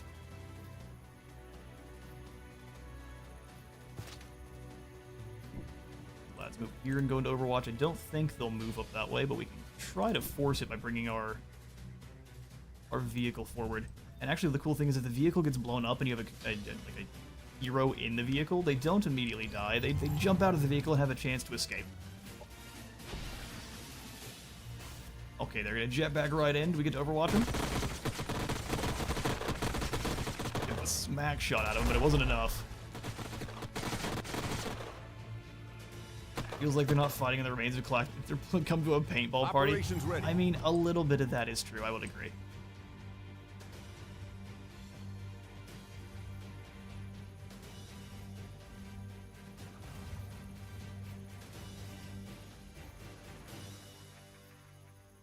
But at the same time, some of the dialogue later on is more dark. It's less just kind of goofy, or kind of, oh man, things are the way they are.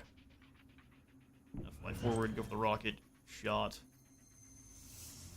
Here.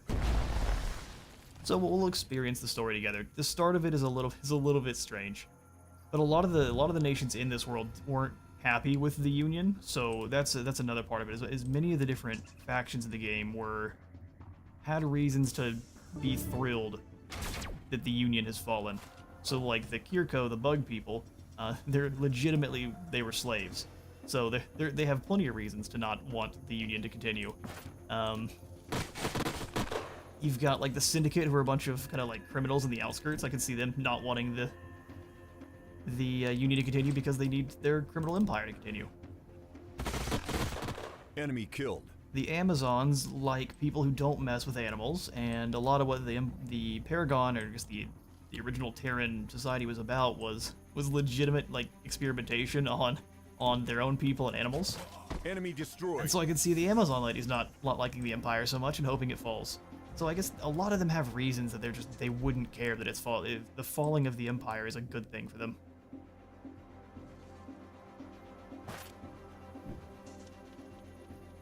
Oh, some serious damage.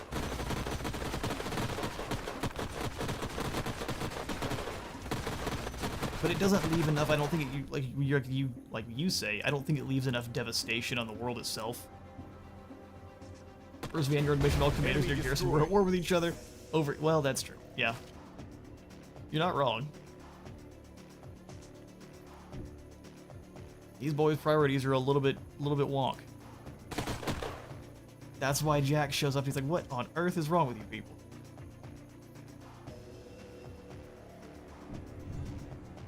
So I actually think the real Jack would probably show up and just start obliterating everyone because he sees nothing but debauchery and evil. Everyone here is clearly mutated and mentally boggled, so time to start blasting.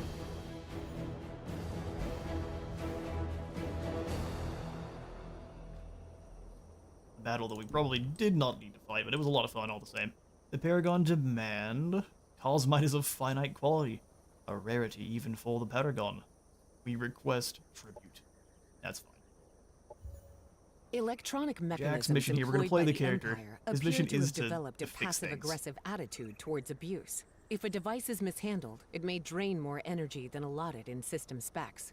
We suspect automaton activists to be responsible. Nonetheless, it's good to upgrade your automaton activists? Tate Oric, productivity conspiracist. Yeah, I mean, that makes sense. Get him, Tate. Food deployment. The more you try to force the energy systems to work, the more they waste energy. That's so goofy. All right. Listen, you don't have to. They're just doing it wrong. They've got to get the holy oils out. They have to talk to the machine spirit differently. It's the only way to make it work right. 90 is way too much. Let's go ahead and upgrade our energy sectors. We need more money. And I'm thinking we want more engineers, too. Engineers for everyone. Do we have any over on this side? No, just a couple of troopers. Some elite troopers, fair, but just some troopers. Alright, let's go ahead and fix up this instability. We defeated some random Promethean vanguards. Good for you. Speaking of, here's the android here that started the war. We're bringing her back to Cavendon. Michael took out some spacers. Good job, brother.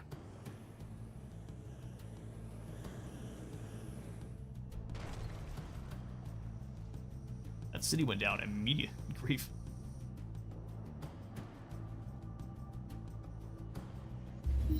I guess you don't have to wait several turns like you do in Age of Wonders 4, where you've got first you've got an outpost, then you got to turn it into a.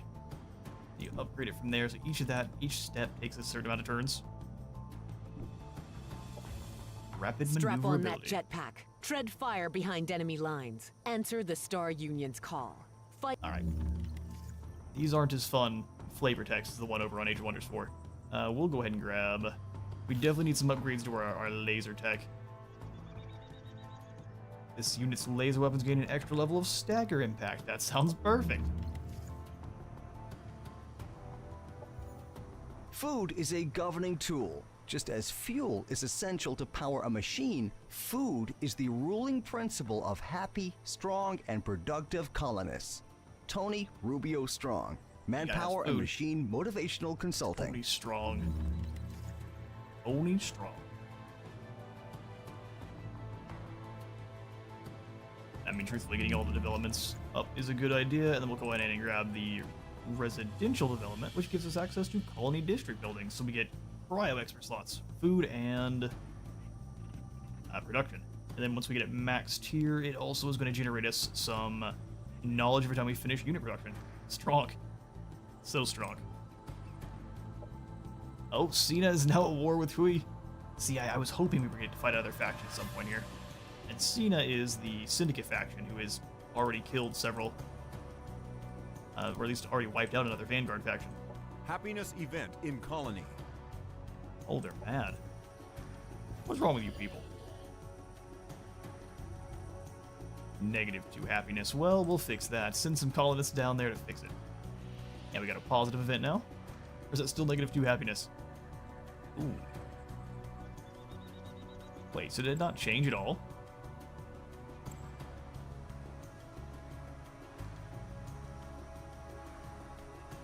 Nah, it's +6, I don't know. It's trying to test our patience.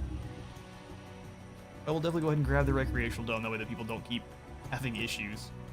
Get the happiness under control.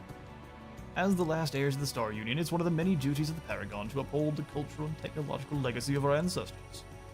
So if we accept this, we will immediately start up with prosthetic replacements. Oh no, we have to build it in one of our cities. Okay. Gives us a Paragon Guard and some energy. We accept. Production Easy ready. enough.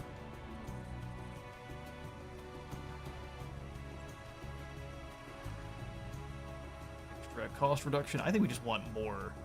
We want more energy per colonist. Plus a 25% reduction in buy now sounds awesome. And then from there, we'll probably go for those prosthetic replacements. It only takes a single turn. Sweet. Sweet business.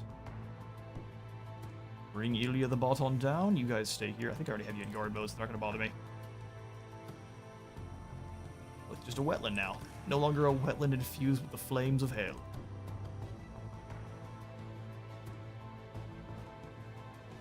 Excellent stuff. We'll go ahead and pass the turn.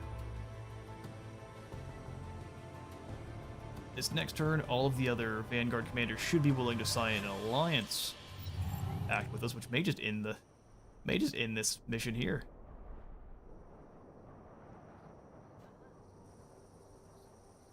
Now we can tell the Paragon to leave, but I'd rather not. I have to spend my influence to do so. Although, no, let's do this now. 47. Nope. Absolutely not. Allow them to retreat for good guy points. No, hunt these bugs down. They must be slaughtered. Exactly. Implant Craze. A lone Paragon unit is found slumped and weakened next to the stash. He tells you the Union left him to rot, and he would gladly join you if you gave him the implants he believes are inside the stash.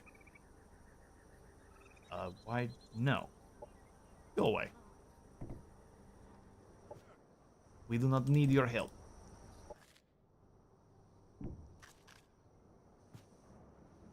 Well, hopefully this gives us something. Oh, we get a sniper rifle.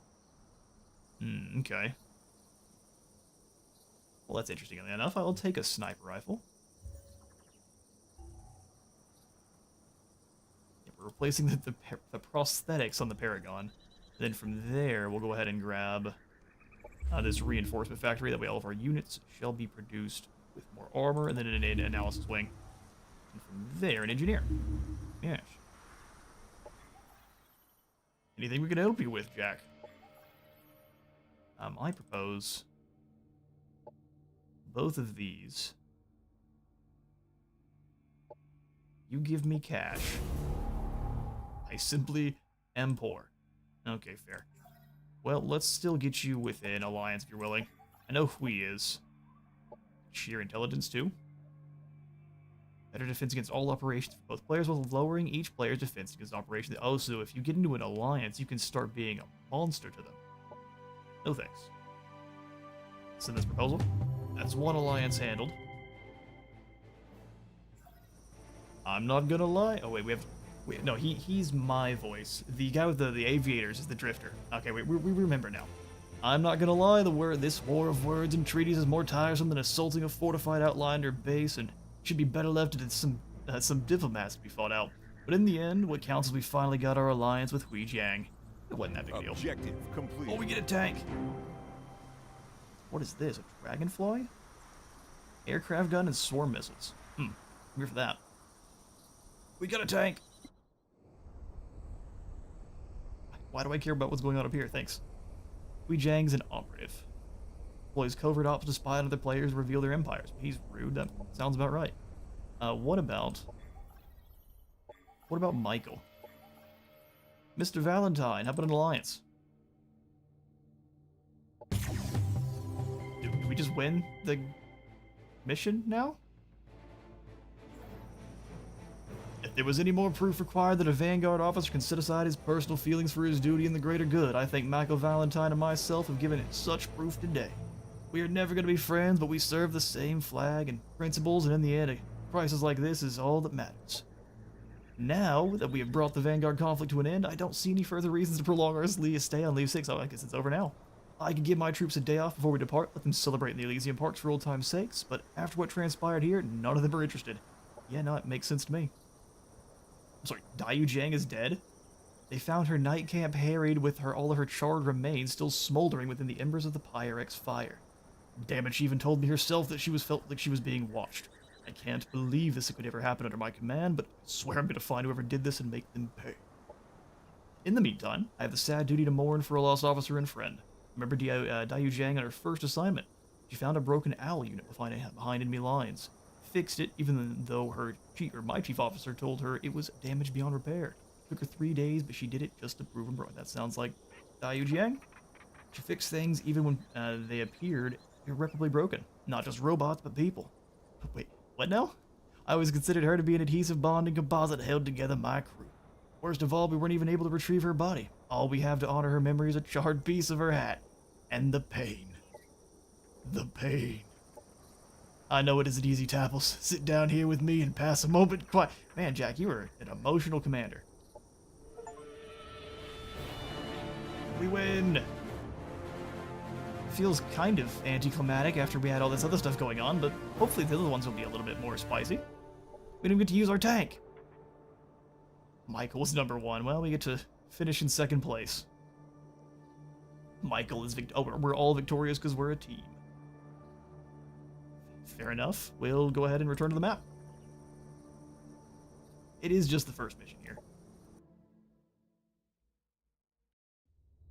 Although the crisis on Leave 6 has come to an end, the fate of the Star Union remains uncertain. Why have no other Imperial ships arrived since the Void Storms began to subside? Also, why could Cena act so ruthlessly, blatantly disregarding civil rule? I fear the chaos and destruction we encountered here is only the beginning. To rise like a phoenix from the ashes. This is how the Prometheans used to embellish their mass murdering and destruction. I always despised them for their methods, but in difficult times like these, their technology can be useful. Even if the Syndicate aren't part of a greater Outlander invasion force, I must prepare for the next time we meet. They wish to play with fire, they shall have it. They shall have it. We didn't even whoop the Syndicate, but I know. I'm actually real disappointed we didn't get to finish that map proper. We have to come back to that later on. Not soon, but later on. And we actually voted in the last stream for Planetfall that we were going to take up next time with the, or not next time, but now, with the Russian space dwarf. So, welcome Corvin, Gilo. These guys are Devar, thrifty race of survivalists. They work hard to mine planets for all they're worth, to gain as many resources as possible for their consortium's survival and welfare. They start with extra energy, and hurry production is cheaper. Firearms, explosives, and powerful area of effect. Yeah, they're lots of fun. They've got artillery pieces and just lots of grenades. And then they are the Prometheans, so time to get mass murdering with fire. Planetary exterminators, eradicating threats with Pyrex fires. Zhilo means iron in Russian. Or, Zhelejo. I realize there's a Z at the end here. Means iron. Fair enough. Challenge level high, as we were on the previous. Our perks for him are going to be close combat equipment and martial tradition. Let's see if we can customize him up a little bit. Yeah, bulwark isn't really what we need. Yeah, we'll try to stick with what they've set him up with. All right, your resurgence always because it's a story. The only thing that doesn't is he has a second in command for this one, which is his son. And if his son dies, he doesn't come back, and you just lose the campaign. So let's jump right on in. Golvin Jelejo. Explosions are the masters These of guys are going different ways. The Big Bang forged the universe, and the Cataclysm carved the Devar. Deprivation and seclusion did not hurt our minor ancestors. It only ignited the strength and craving for resources that still drive our kind forward. Now, under the watchful eye of the Ottoman Council, the Devar Consortia are locked in ruthless competition. Prestige and infinite riches versus poverty and eternal shame are our new stakes. I am the head of the Zalizu Devar Consortium. Before my rule, our house was weak and complacent with its position. I sparked ambition in my people. The Xylizo Devar rose rapidly in station, but the Adamant Council still looked down on us. Today, everything changes. Our prospectors have found the resource-rich world of Chimera Glacialis. Once the Council grants us mining rights, the Xylizo Consortium will finally attain the status it deserves. Finally. They've got like even like they've got beards made of tubes. And then this the beard the Devar actually also might be the best of the voice acted races too. This guy even has, he's got a bear on his beret. He's ready to go. The Council is demented. These bumbling fools granted our claim to the disreputable Razvet Consortium. We found this world. By traditional claimant rights, it should be ours. It's clear to me that the Council will never trust us. So, we must carve our own path. They will not stand in the way of the Xylizo, and neither will Volodny Razvet. That's right. The world of Chimera Glacialis lies below us. Its stormy exterior hiding riches just ripe for plunder. As we descend, these storms will interfere with our ship's navigation systems. I doubt it will be the last obstacle hiding this planet's Which this is your secrets. accent whenever you're sleep deprived. That makes sense. Whenever I'm sleep deprived, I break out into really, really horrible Scottish. Look at that loads. That was incredible. And plus the beautiful Planetfall animations that I adore. We need more small stuff like this in other games. And there's your first planet, or your first city. Every time it's so cool. Father, the encampment is setting up as ordered. There has not been yet any sign of Razvet. Good. We have chosen fortunate landing site. See, I got all these accents on point. They'll be horrible, but we'll flip between them easy. One of the mining complexes of our ancestors lies dormant nearby. It would be a shame to see another creation decay without purpose. We must assemble a force and reclaim that facility. Razvet is sunrise? Oh, cool. So, the Iron Consortium and the Sunrise Consortium, huh? With our prospectors deployed, we should see to it they are put to work before exploring and prospecting nearby sectors. It would benefit us to identify suitable settlement sites. Teaches you how to play as the Devar a little bit. The court site have overrun the nearby Imperial mining facility. This unsalted Devar mining ancestors cannot be allowed. Claim it. Sure. Annex it to a colony must be a maximum of 2 sectors away. You can actually grab them, they're further away. Once we do, we'll grab a Devar bulwark and some production. These are incredible. They are a dual minigun dwarf mech suit. Our newly assembled prospector can be put to good use prospecting the nearby surrounding sectors. Indeed, once we do, we'll grab a foreman. So these are very much like the industrious culture from Age of Wonders 4, where you've got your prospectors. You've got the little mining tanks here. The Akatsuki Consortium. My psychic wouldn't be able to handle the pompous and anime dwarfs. That would be a mess. I agree. Yeah, but they almost look like they're a part of their machine here. They have bombs to throw. They prospect sectors. That's their main thing. So you basically walk over the center of a sector. We'll grab him here. You can see the little icon. You just kind of go, you there. Go see what lives here in the petrified ice. You prospect it for a turn. And next turn, they'll give you something depending on whatever. Because it's probably just a random roll. In the Age of Wonders 4, you prospect sectors immediately, so if you walk over here and hit prospect with them, it doesn't take a single turn, it just immediately gives you whatever's there. Victory condition. Inessa must survive the conflict on Chimera Glacialis. Way of the Devar.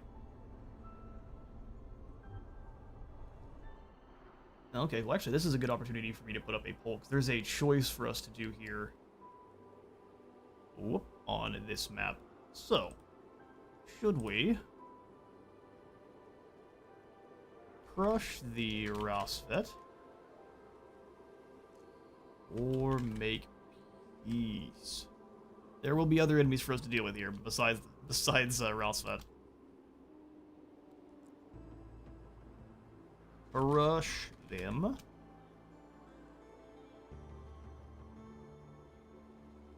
They're basically the Voluses from Mass Effect. Maybe the Voluses that actually have combat potential.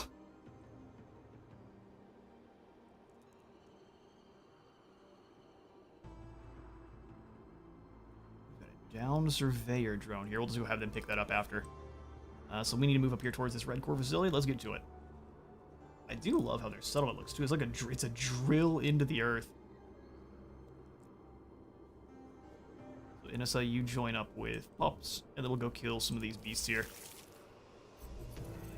What are you? A Devar Echo Walker? He's got a hammer. The Void Hammer. They're gonna retreat. No. No, Bugs, you're going to be butchered. How does auto handle it? Jeez, very well. Let's watch the replay on that. Devar, very strong. At least better than the Vanguard were in auto resolve. Probably from all that defense. So they motivate our leader. And Inessa has a sniper rifle. Well, actually, we'll need to take a look at what our Devar units actually are capable of over here pretty soon, too. So our Purifier is... Well, we'll get to this in a second.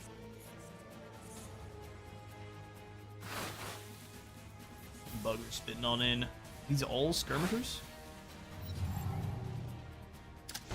Inessa goes for the grenade. Enemy down. Flanking plasma burst is perfect. If you kill those little small beetles next to their allies, they'll explode and deal acid damage or whatever it is next to them. Enemy Like that. It's pretty cool. Same thing with flying units. There's all sorts about this that I think is pretty incredible. You punch them back.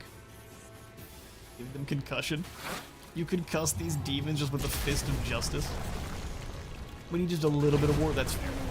Let's see if I end up getting destroyed here in our first proper war.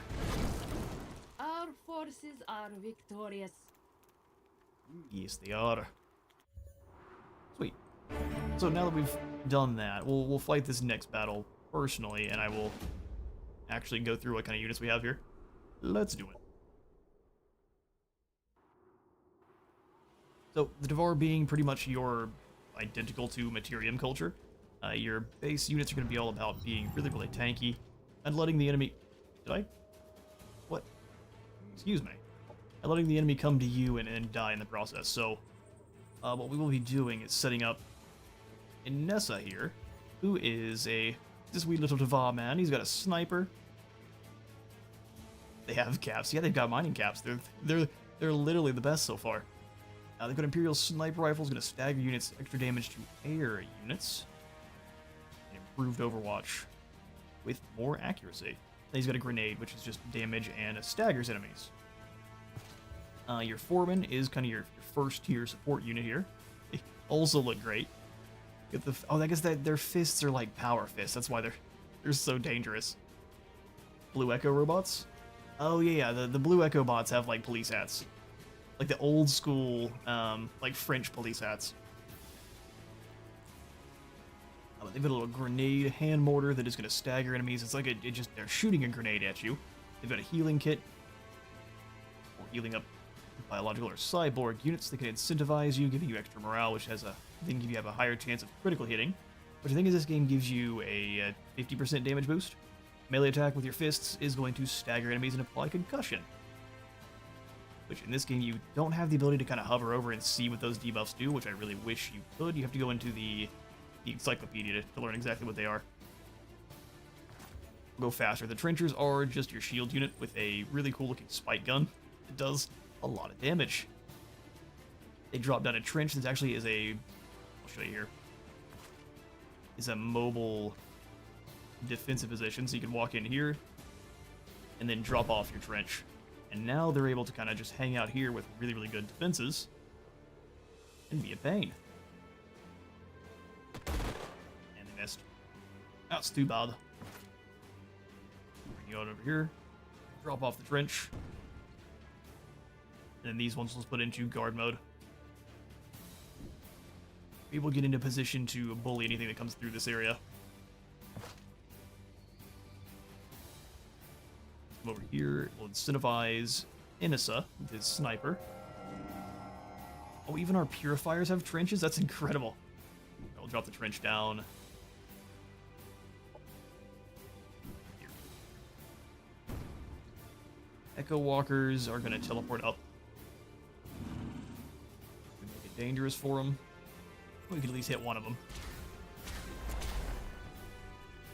Weakening the Echo walkers before they come in is a good idea. What they will do is they'll throw out a clone. They're a melee unit, throws out a clone. Oh, here we go. We can see it with these guys. Oh man, that's not good. That is going to hurt.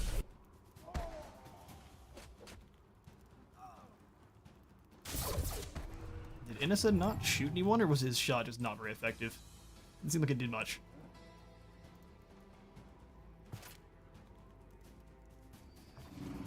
No defense mode. We want you to go for like a shield bash here, which will push them backwards. Because they got shoved out of their own trench here. Lots of them. These units that they've teleported, they've basically summoned in, will go away after a couple of turns. But if you kill the main unit, then it'll just become the summoned one.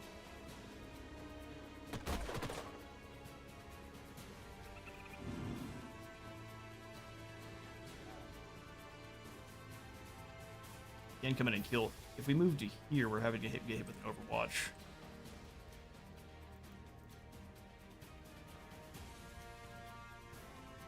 Stagger these hammer troops.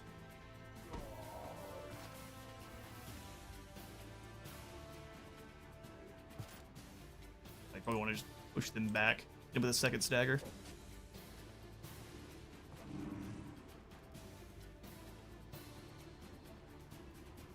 And then we can kill.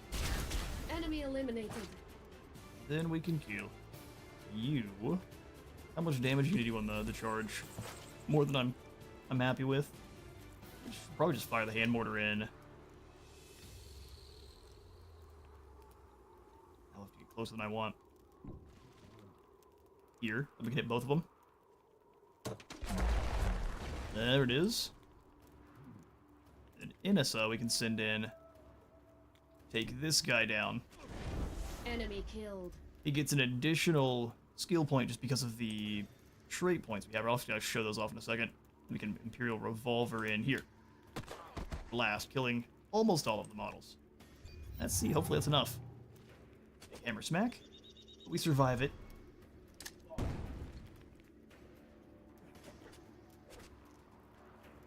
And those Void Blades hurt. No, he's down. No, he's not. He's got one health left. See, that's all that matters. Sniper shot here. Kill those Enemy hammer troops. annihilated. Rocket hammer. Bonk. Enemy down. The next guy with the revolver, very low chance to hit. Go for it anyway. Completely missed. Completely missed. It's getting close to the spike guns. Finish them off. Morale should be pretty much expended now. Plasma balls burst in there. Come on over and a healing kit.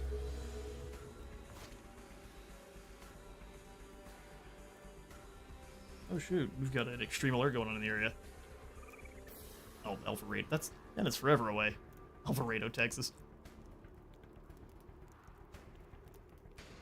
Yeah, with your extra health, we'll come on over and finish him. Our forces are victorious. Forces are victorious. They nearly killed one of our units, but we're doing just fine. Both our commander and the other hero have been upgraded. We probably just want to go for close quarter specialist too. Damage resist 1 cover. All units gain fire resistance and some more armor. That's pretty dang good. Fallout protocols and juggernauts. We can smash through stuff. Skill points for Inissa. But we probably want to give a vehicle before too long. Let's save piloting for now. Rapid movements. He's Xenoplague? Inissa, what happened? What happened to you? Rapid movements, yeah, so if he moves at all during his turn, they have Skitter, making him harder to hit. Sure, you just have to step up one square and go into Overwatch. Then steady aim, more accurate fired behind cover. No, I think we'll just save. We'll use the one, but no more.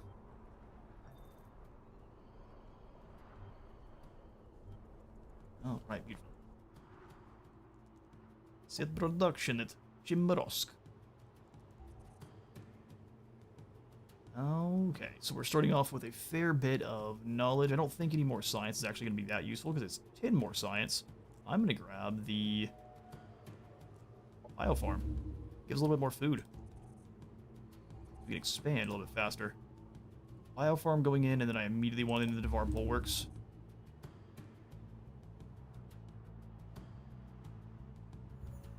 Actually, hang on now. Let's get this out. We want another Prospector. You want to be able, since we know there's another Devar consortium in the area, if another Imperium or another Devar faction prospects a sector, you don't get to. And we found him.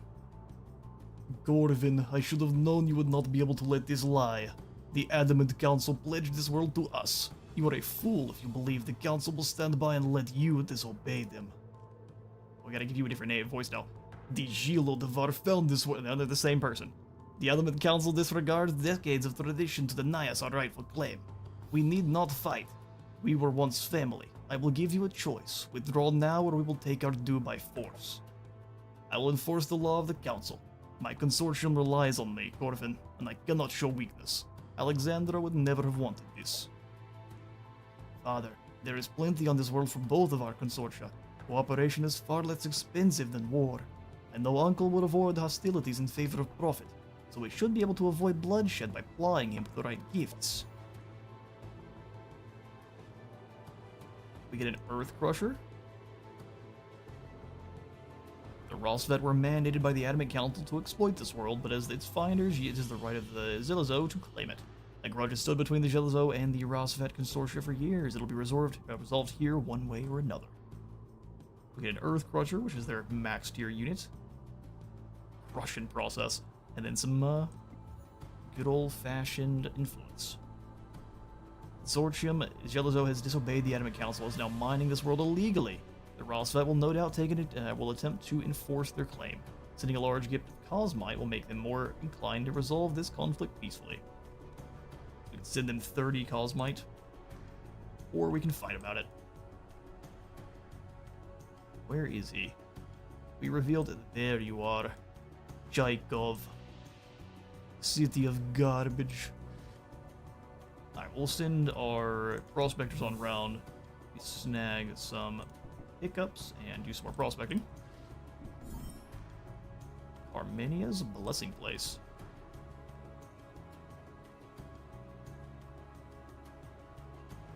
Palatial propaganda networks. Extra good boy points because everyone doesn't know otherwise. We'll go ahead and prospect the Green Refuge here and keep moving on down the path to profit. Prospector has prospected this pristine perch and found some production. Great. On the side, they found some production and some energy. Okay, the Kirko Lightbringer. Kirko are the bug people, so it's a bug person light. 20% extra damage with units with soul burn. Also, spirits overpowered in Planetfall 2. Let's see.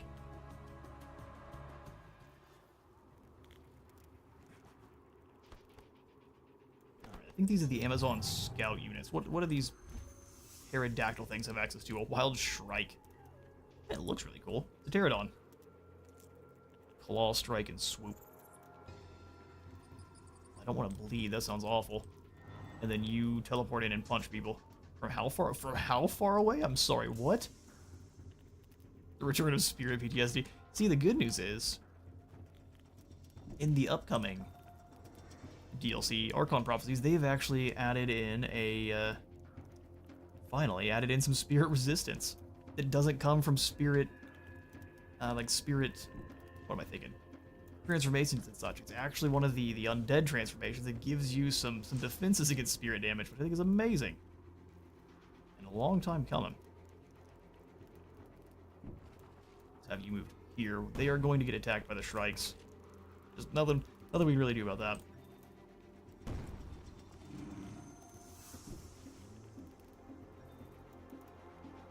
I'll go ahead and put a trench in behind. There's some tech very early on that allows your trenches to heal your units that they're in, so we want that pretty quickly. Ouch. Very long range. Oh no, he teleported in like we thought he would. They swoop through. Okay, fair enough. All we can do is bonk this guy with a rocket hammer.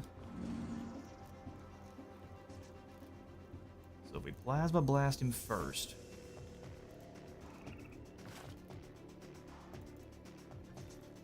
You heal yourself? You can't heal yourself. Interesting. Okay, well, Innocent, go ahead and go for the sniper shot here. Pop. Heck, stagger in the air. I mean, I guess that's fine. Shooting the mortar straight up in the air. It worked out. We'll plasma blast you. Enjoy. And then come up and hit him with the rocket hammer. Big smack. Enemy Good night, down. sweet prince. And then we have an extra point to hit him with the hero revolver. Oh, and then you miss. Spike guns, they'll finish things off, no problem. Our forces are victorious. But of course. Excellent. And the more we can kind of tank up, healing in this is not temporary, unlike Age of Wonders 4. So if we get basically the healing upgrade for our Devar Trenchers, which, speaking of, perimeter security. Fortification tools gives your trenches fortified trenches instead, ensuring that they can only be destroyed by abilities with Demolisher. And they also heal Devar units, and it'll make our Devar guys stronger. So perimeter security it is to start, and then we'll grab enhanced payloads, which gives our explosive attacks blind. And then society will grab exploitation campaign. You always want your doctrine first. At least I've never found an opportunity where you want surveillance over exploitation campaign. You get revised safety regulations, so we can put in our doctrines and start benefiting from those. Strike the earth. Exactly.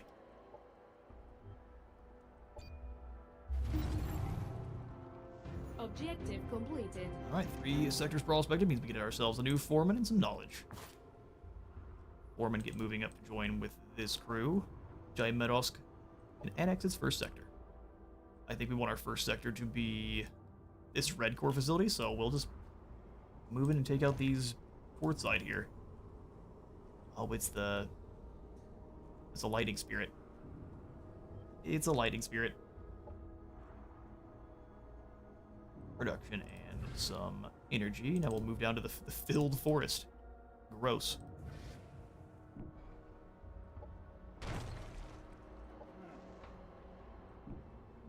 Put them down. A very low risk battle. That one will auto-resolve. Lose really no health. And let me claim the red core facility.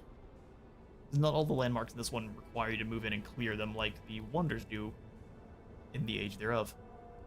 A canister that creates a blurring cloud. Seems pretty good.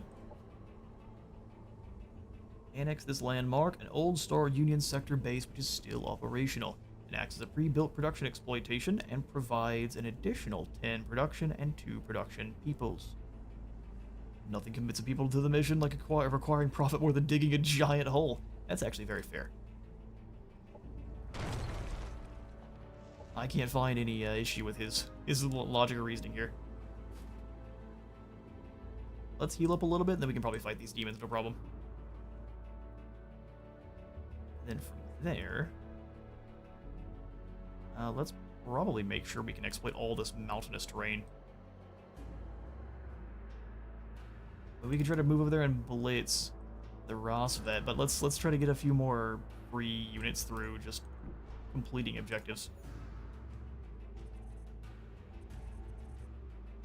So yeah, we'll start off with the skirmisher barracks. We get some more of those mech suits. Can we rush this? Oh yeah, easily. Easily. And we'll go ahead and grab a mech suit. Nice, sweet, burn. The creations of our ancestors have a certain grace to them, do they not? Unburdened by the strife of the cataclysm, the riches they attained were almost beyond measure. We will honor their creation by putting this place to good use. Father, I have looked through the facilities logs, and it seems that they were tampered with. Someone tried to obscure it. The immense quality of cosmite was mined on this world. It may have never been shipped off-world. Interesting. If this is true, recovering that shipment could well redeem this expedition, and get us back in the good graces of the Council. This planet's government palace should hold a more detailed record of where the shipments went. We should make our way there and search the logs. If we can recover that shipment, a confrontation with the uncle, or with uncle, might not be necessary after all. Objective completed. Fair enough. A rich bounty of cosmite was mined in this world. The government's palace logs should have records of where it went. First, you need to overcome any still intact security systems. This is an adventure quest. Bring an army when you move to this target location. Some landmarks need to be entered to fight its defenders. Since we're only getting tier 3, I think we should be able to handle this pretty soon. Let's try to level up on the clowns around us. The mere Everybody's security's done. existence of fortification or armoring is often enough to prevent an assailant's attack. Precious strength can then be saved for productive offensive measures. Construction Director Radolf Ma. Motion, hey, we got the big robot. You thought. Because the Devar bulwarks are still dwarf robots, so they're still dwarf-sized. But I'm glad to have it. Got the red core symbol on the side. They've got twin miniguns. What more can you need?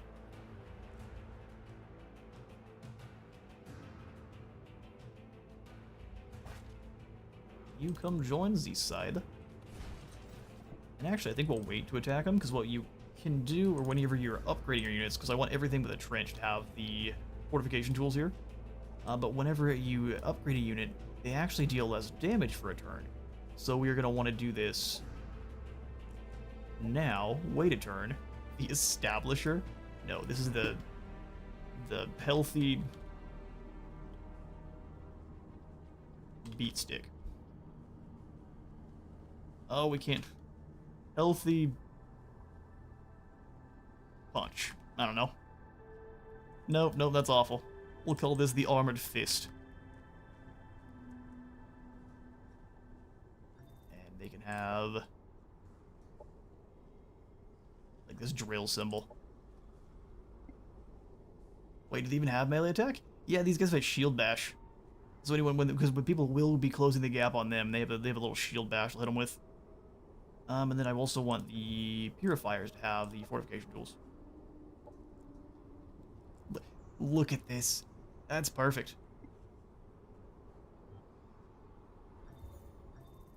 Then same thing here, we'll probably give him the Iron Breaker modifications, and maybe even a chlorine canister. Yeah, there's no reason not to have it. Okay, we'll wait a turn for them to upgrade. We'll be able to have all our units here fight that one. 39 production. Moving on to the Star Taiga.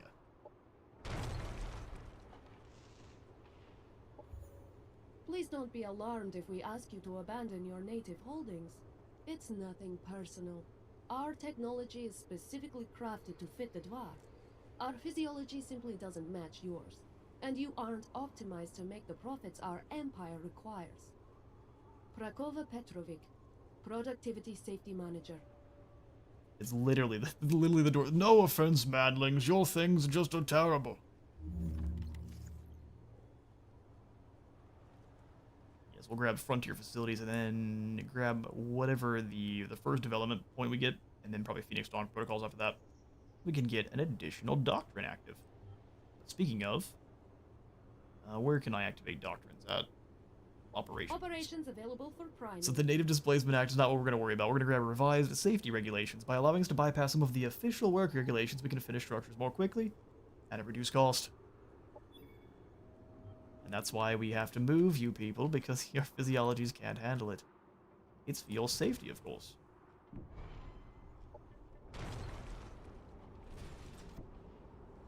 Alright. Confirm your movement here. Prospect the filled forest. You're gonna wait a turn. You know what? Let's... No, they're in a fine spot. We'll just move them around like this.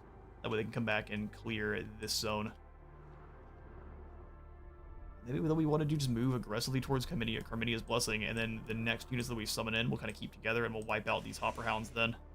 Probably the better call. Especially since we're going to go to war with Jelijo. Or not, Rosvet.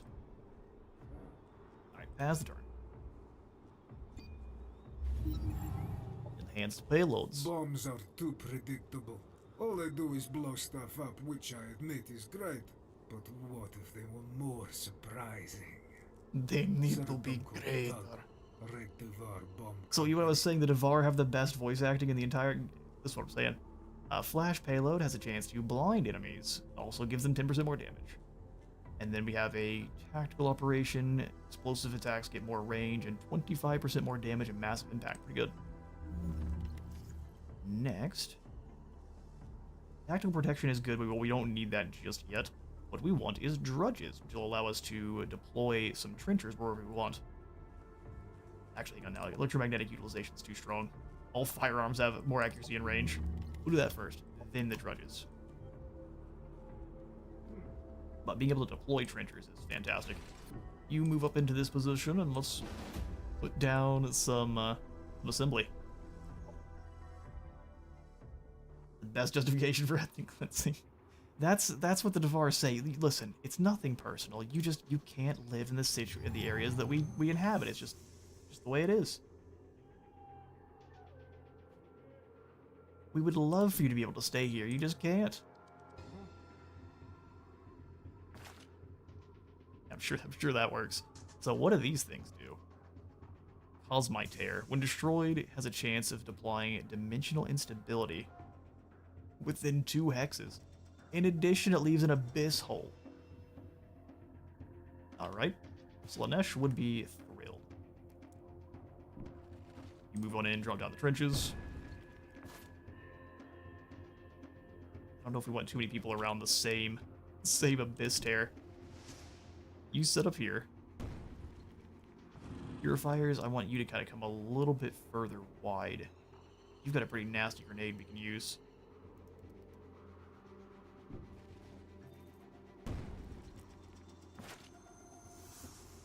But down the trenches, they're a little bit more chunky looking now. They've got some spikes on top, and they have a healing packs in there. Is that literally beer? They're Warhammer dwarves, but in space and Russian.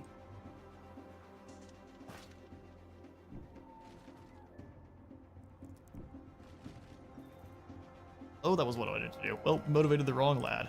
Hope you enjoy it. Let's bring you way wide. We'll throw the blurring canisters here. Smoke bombs. You guys need to hold cheek to get back towards the rest of the party. Oh, here's our Devar bulwark. Look at him.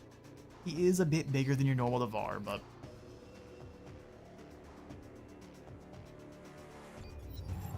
we also had dwarves in Warhammer 40k, but their planet exploded. Yeah, the squats didn't make it. I wouldn't be surprised if they're gonna come back at some point, but for now, we're gonna get shot in the face.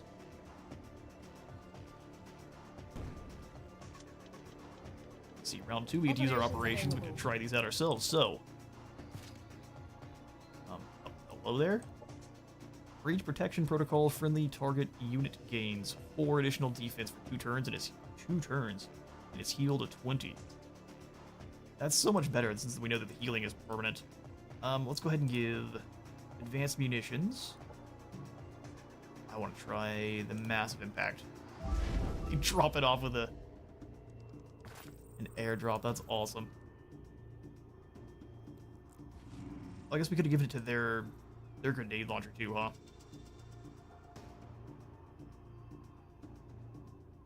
Let's go ahead and damage here. Set your ground ablaze. Easily spike gun, just about take out these. What are you? A soul spear. Not anymore, you're not.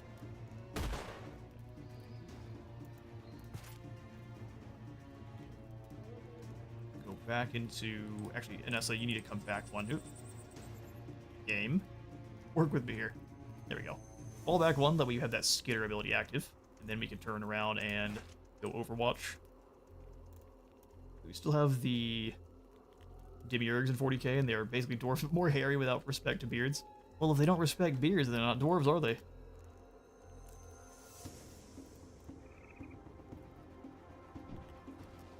Skewered and blow up these poor clowns.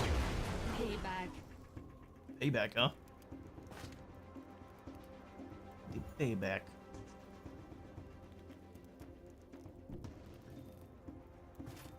We'll wait for them to try to move it on Inessa. Spike gun these skirmishers. And then our foreman, well, he kind of moved him in doofully. Forward to here and go into Overwatch mode. You can roll with, and you can't incentivize the bulwark. There's a guy in there, though. Alright, fair enough. Like, dude, sorry, my life's already good enough. I'm in this mech suit with twin miniguns.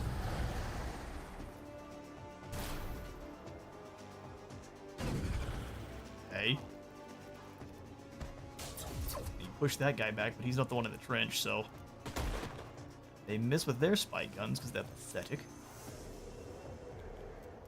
You shall not get any profit. Hello, Devar. Well, they caught on fire the whole way through there. That's unfortunate.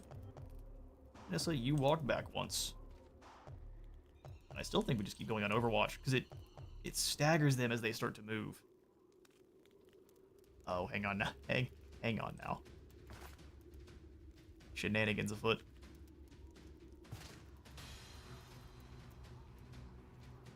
Move here. And... Oh, nope, not at all. Incredible grenade launcher. Payback. Interesting slow-mo cam choice. Spike gun. Spike gun.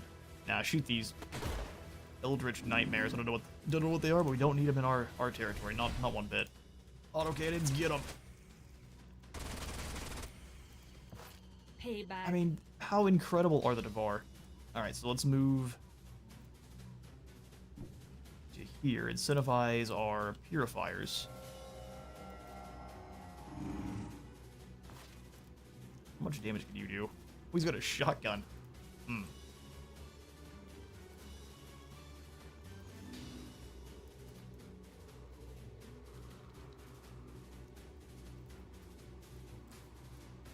Is this also a purifier, or is this just a random... Oh, it's a March Trencher.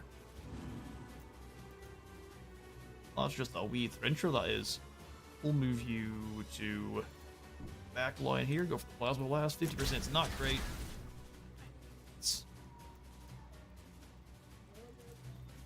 Get off Overwatch. 50%. We'll take it, Grace. One shot. Finish him. Enemy killed. Then we can use the revolver and hit nothing. Now we can go into defense mode at least.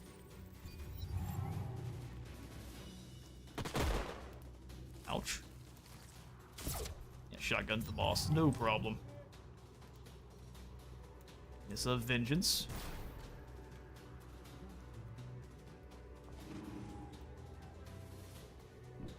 Probably another trench for healing.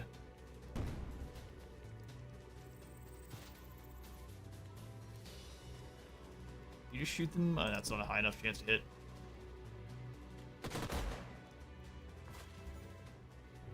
Foreman up. I cannot wait to get the Foreman modded so that they have blinding grenades.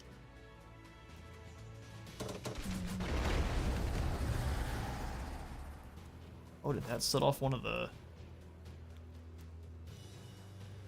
Not sure what that did.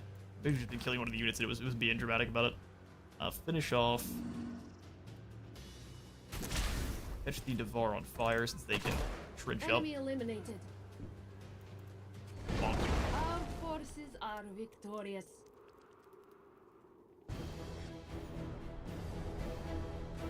Alright, glorious. Well, that's a good start here to our Devar. That's because of the second campaign here with the Devar. So thank you all so much for stopping on by. We are building up our army. Where we shall march on. We pull them up in here. Diplomacy. Volodny Rasvet. May you bring peace wherever. No, all we're bringing is war. Thanks all for stopping on by today's split stream, and hope you have a fantastic weekend. I'll see you all next week with some more both Planetfall, Age of Wonders, and Archaon. See you, Timosha. Hope you have a fantastic rest of your day.